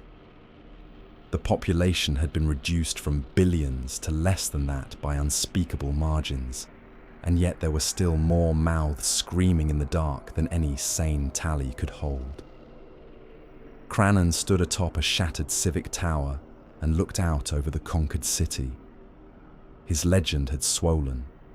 Even among the hosts of the wider crusade, men now spoke his name with a mixture of dread and reverence. He had taken Regalas and turned it into a signal fire of atrocity visible across the war. Abaddon would be satisfied. Other warlords would take note. The Imperium would remember. And still the voices screamed. Not quieter, not humbled. Louder, if anything, swollen by the fresh dead of an entire hive world. They named workers crushed in hab collapses, soldiers vaporized in trenches, priests burned in sanctuaries, children trampled in flight, officers disemboweled on picked-feed altars, cultists torn apart by friendly artillery, brothers of his own warband lost in the push, and countless faceless millions who had died without ever understanding why the sky had chosen that day to fall on them. Absolute victory, absolute failure. Regalas was his. Silence was not. He closed his one living eye and listened to the dead fill the dark within his helm until it seemed the whole world spoke through them. Then he opened it again and looked toward the next war gathering beyond the horizon of flame, because the only answer left to him was motion. More worlds, more blood, more chances that somewhere in the screaming flood he might yet find the hand on the chain, or failing that, buy one more hour in which the dead were forced to draw breath behind their teeth and wait. The Diamore campaign began in fire long before Amethal saw the first drop pod fall. Kranon stood upon the command deck of the Lost Hope and watched a system die by design. Around him hung the mustered warships of the host, a black congregation of murder drawn under the larger will of the War Master. At the forefront of that congregation rode the Red Honor, vast and dark amid the void, its flanks plated in scripture-scarred armor, and its launch bays vomiting attack craft in endless predatory streams. Zorphas had made that flagship his pulpit, and his throne both. He moved through the campaign not like a servant of war, but like a priest presiding over a sacrifice whose final shape only he had fully seen. Kranon distrusted him on sight and trusted him no less when the apostle smiled. The dead in Kranon's helm whispered through every exchange. Men of Eumidia, the slaughtered of Regalas, the frozen dead of Newark, the nameless billions pulped into anonymity by trench shells, chain teeth, plasma bloom, and orbital ruin. They spoke as always, a pressure behind thought, a crowd sealed inside ceramite and bone. Zorphus's voice cut through them with oily clarity whenever the apostle chose to speak, and that alone made Kranon want his throat in one hand and his spine in the other. Yet Zorphus brought what so many others had brought before him: possibility, not a cure spoken plainly. Men like Zorphus never dealt in clean statements, but hints, fragments dragged through ritual language, a mechanism beneath Amethal, a locus of slaughter and machine memory, where the old boundaries between the living and the dead had thinned under centuries of war and sacrificial industry. A place where voices might be bound, redirected, or drowned in something deeper than mere butchery. Kranon no longer believed in hope. Hope was for men who had not learned how thoroughly the universe enjoyed mockery. But he believed in necessity, and necessity made him follow the scent of even the foulest chance. So he sailed in Abaddon's design and in pursuit of his own. Diarma system burned in layers before the primary assault ever touched Amethal. Supply moons were broken first, their storage silos and pilgrim depots bombarded into incandescent wreckage so that the system's lifelines ran dry before its bloodletting truly began. Defense stations were gutted in boarding actions, fought deck by deck through atmosphere loss, burning chapel galleries and corridors where the dead froze in zero gravity with their faces still twisted in prayer or terror. Merchant flotillas trying to flee the outer system were run down and opened with lance fire, their hulls spilling cargo, bodies, and sheets of freezing blood into the dark. Civilian settlements on lesser worlds were erased to clear the wider geometry of the campaign. Habdomes cracked under macro bombardment. Transit hubs burned. Vox relays were seized long enough to broadcast their own extermination across local channels before they too went dark. None of it was random. None of it was merely appetite. Zorphus laid the slaughter out like scripture written on a star map. Routes crippled, reinforcement windows closed, worlds made to scream in sequence so that panic, grief, and mass death rolled inward toward the system's industrial heart. Kranon saw the pattern because he had been used by pattern before. He saw the way Zorphus looked at casualty reports not as a commander measuring progress, but as a celebrant listening for the right pitch in a choir. "You are feeding something," Kranon said to him once, when they stood together before the system projection, and Amethal pulsed red at the center of the display. Zorphus did not deny it. "All war feeds," the apostle said. His armor was black, his crozius crowned with chained icons and a caged ember glow that never quite dimmed. The difference lies only in whether one is wise enough to know whom. Kranon's hand tightened on the pommel of his blade. "And I am to be spent like ammunition."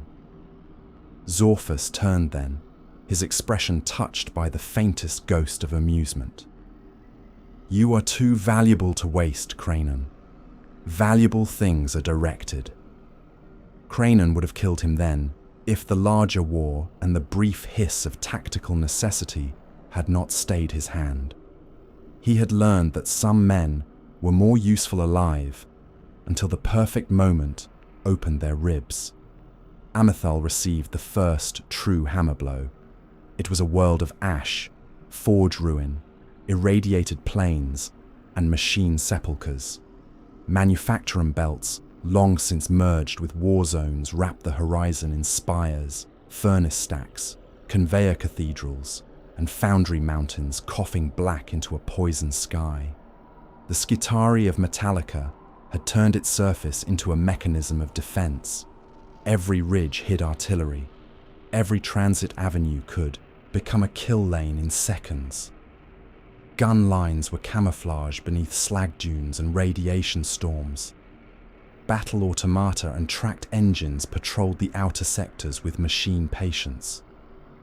Farther inward strode the taller nightmares, knights of House Raven in their dark, heraldic grandeur.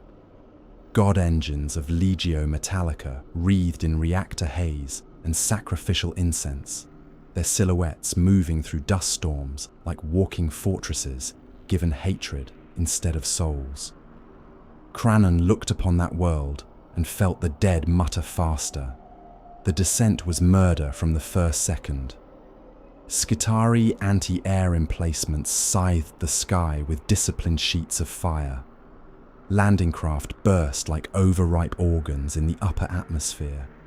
Drop pods hammered into rad-soaked wasteland and emerged smoking, some already full of corpses boiled inside their armor by weaponized heat bloom. The very ground seemed hostile to flesh.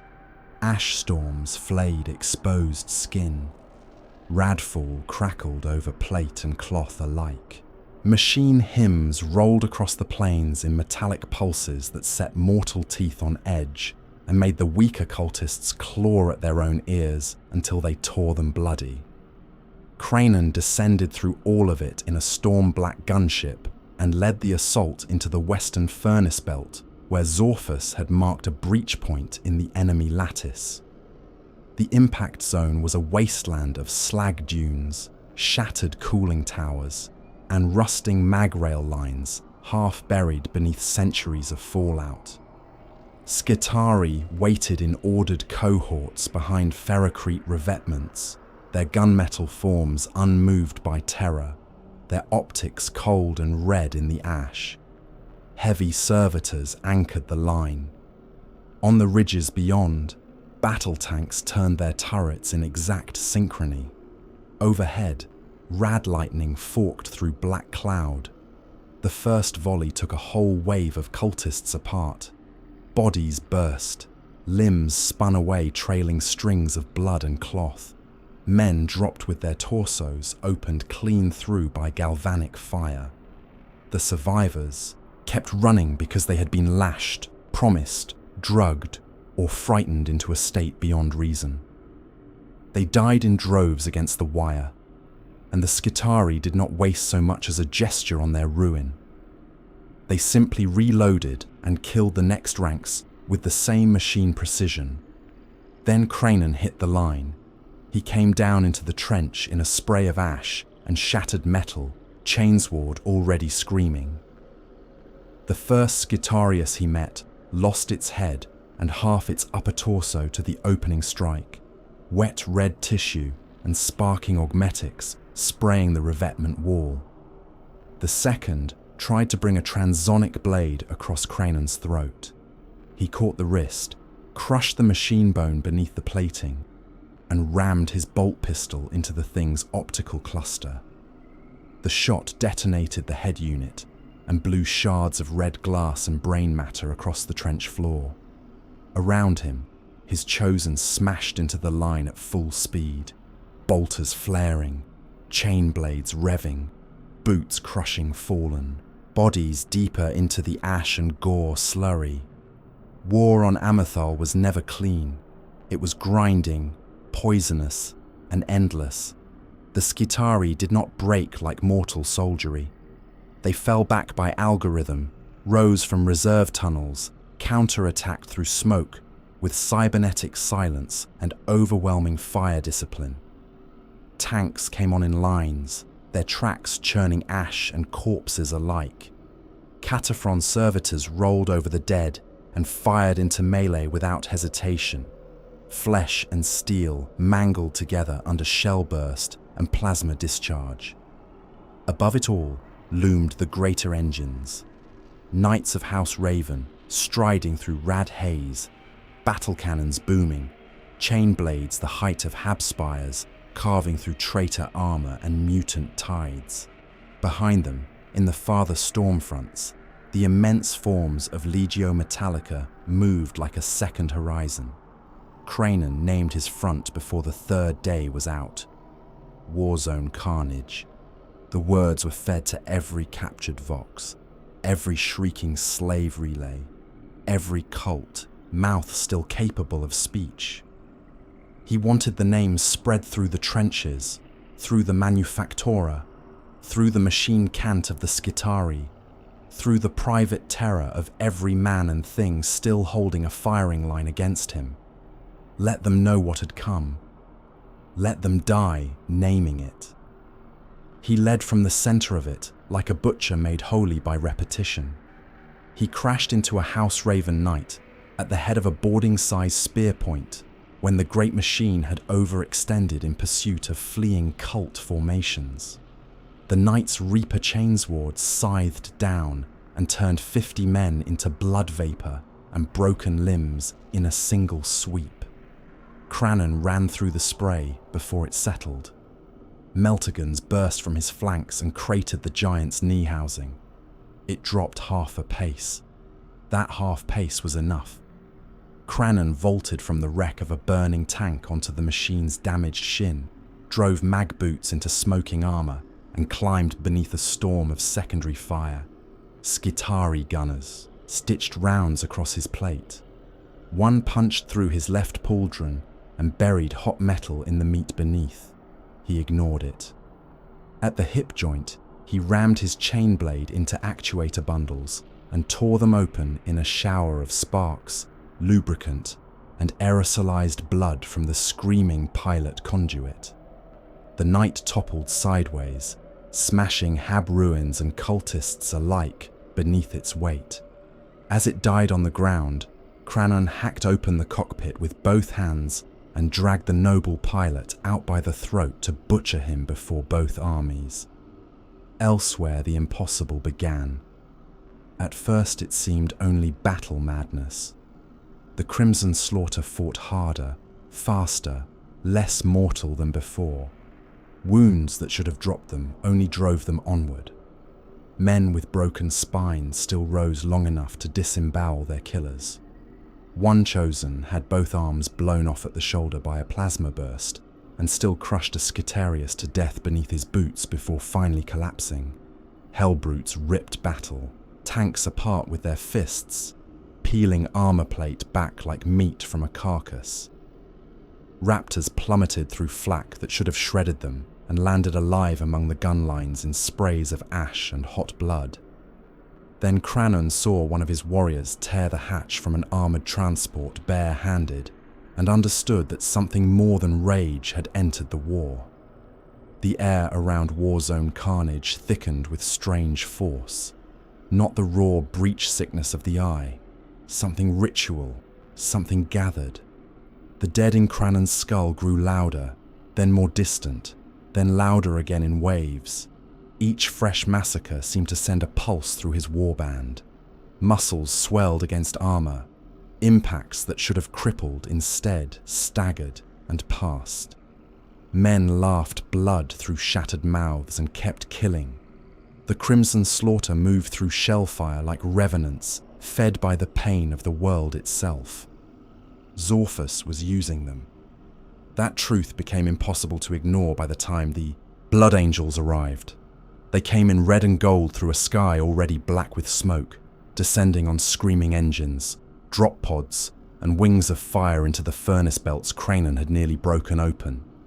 Noble, wrathful, terrible, they hit the war zone not as saviors, but as another perfect instrument of violence, and their arrival turned triumph into attrition. They struck his flanks where the strange energies had driven his warriors farthest beyond sensible lines. Assault Marines tore into the raptors above the slag canyons. Veteran squads punched through cult swarms with sword and bolter in blood-slick arcs. Bile pattern engines roared through breached foundries and raked the streets with such disciplined fury that whole blocks of traitor infantry dissolved into torn meat and burning armor fragments. Kranon met them head-on. A Blood Angels captain in gilded plate came at him over the broken shell of a transport, power sword burning gold-white through ash haze. He fought with that impossible blend of elegance and brutality only their kind could make look natural. every movement refined by angelic myth and battlefield necessity. Kranon gave him neither awe nor room. He took the opening cut on his vambrace, let the power field bite deep enough to scorch bone, then closed and drove his forehead into the captain's face with enough force to cave the grill inward. The loyalist reeled. Kranon seized the throat guard, slammed the man down across the burning hull, and chainsawed through breastplate and both hearts while the Blood Angels still tried to thrust upward. But for every kill he took, the field demanded 10 more. The Blood Angels would not break. The Skitarii would not rout. House Raven's remaining engines still stalked the wastes. Legio Metallica's greater engines now turned their attention toward warzone carnage, and every footfall of those distant god machines shook blood loose from masonry and sent lesser men sprawling. Kranon kept gaining ground, yet every gain was purchased in mountains of corpses. Cult columns disappeared beneath overlapping artillery. Chosen were torn apart by neutron beams and inferno cannon bursts. Hellbrutes died roaring under concentrated melter fire. The ash plains became layered with the slain, so many that the ground itself grew soft and treacherous with gore beneath the ash. And still Zorphus fed the fire. Kranon found the proof in a shattered noosphere shrine buried beneath a manufacturum relay tower, where the apostle had established a command sanctum ringed by chanting thralls, machine seers crucified to data pylons, and sacrificial channels running with blood from captured civilians and his own dead alike. The geometry of the wider slaughter glowed in the air above the altar, not as tactical zones, but as a ritual lattice. Every diversion, every massacre, every collapse of a defense line, every surge of impossible strength through the crimson slaughter, all of it converged towards some greater opening being carved into Amathal and the system around it. Zorphus turned as Kranon entered, his Crozius dripping blood and machine oil. "You see it at last," the apostle said. "I see you spending my warband," Kranon replied. "I am spending a blade in the hand of eternity." Kranon advanced one step. "You promised a path. I provided one. You are stronger here than you have been in centuries. You stride through annihilation. Your dead follow you as heralds. The thing tormenting you has become an instrument. That is not silence."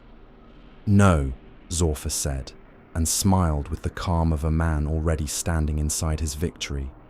"It is transcendence." Kranon killed the first 2 chanting thralls before they understood motion had begun. He took one head off at the shoulders and kicked the body into the ritual channels.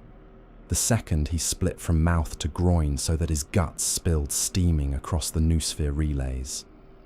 Zorphus met him with Crozius and scripture fire, the impact ringing through the sanctum while outside the campaign continued to feed the lattice exactly as intended. They did not finish it there. Too many guns, too much war pressing inward, too many servants throwing themselves between the 2 lords to buy their master seconds. Kranon cut through them all, crushing skulls, stamping out lives, firing into faces at arm's length. But Zorphus withdrew deeper into the ritual web while issuing new commands over every channel, redirecting battalions, sacrificial columns, and engines alike to keep the greater design fed. So Kranon answered in the only language left to him. He turned the campaign into a personal Red Kingdom. If Zorphus would use the war as altar, then Kranon would drown altar, apostle, loyalist, and traitor alike in such indiscriminate ruin that no hand but his own could still claim the shape of events. He ordered artillery retargeted onto sectors still contested by his supposed allies. He drove Hellbrutes into word-bearer screening lines as readily as into Skitarii forts. He butchered false guides, lying seers, and every messenger who came bearing promises of order, purpose, or mercy. Warzone carnage expanded beyond any disciplined scheme and became what its name had always promised, a realm of slaughter under one will, his will. The Blood Angels paid for that. So did House Raven. So did the Skitarii of Metallica. So did the warbands nominally fighting beside him. Entire allied formations vanished beneath redirected barrages when they blocked his pursuit. A Defiler convoy belonging to another lord was fed into a kill canyon already bracketed by Titan guns, because Kranon needed those guns to reveal themselves. Civilians sheltering in Magrail catacombs were driven upward at blade point into an active battle line, so their deaths would blind the Auspex and give his chosen one more minute to close. Zorphus had wanted sacrificial geometry. Kranon gave him a flood instead. By the end, Amethol no longer resembled a campaign. It resembled judgment carried out by a universe too enraged to remain coherent. Forges burned unchecked. Knights lay canted and broken in the ash like dead saints too vast to bury. Titan wreckage smoldered over kilometers, turning whole districts into graveyards of superheated metal and atomized bone.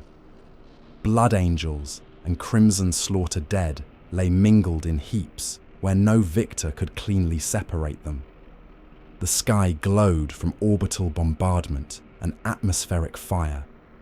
Vox channels had collapsed into screams, static, battle prayers, and the endlessly repeated name of Warzone carnage. Kranon stood amid it in armor blackened by soot and lacquered in old blood. The voices were still there. Of course they were. Louder than ever, now swollen by Amethol and all the system's preceding butcheries.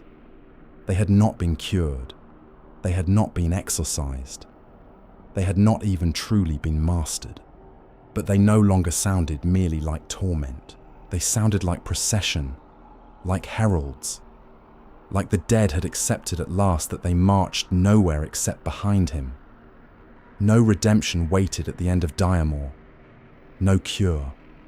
No noble unveiling in which the chain around his throat was cleanly severed and the universe restored some forgotten justice.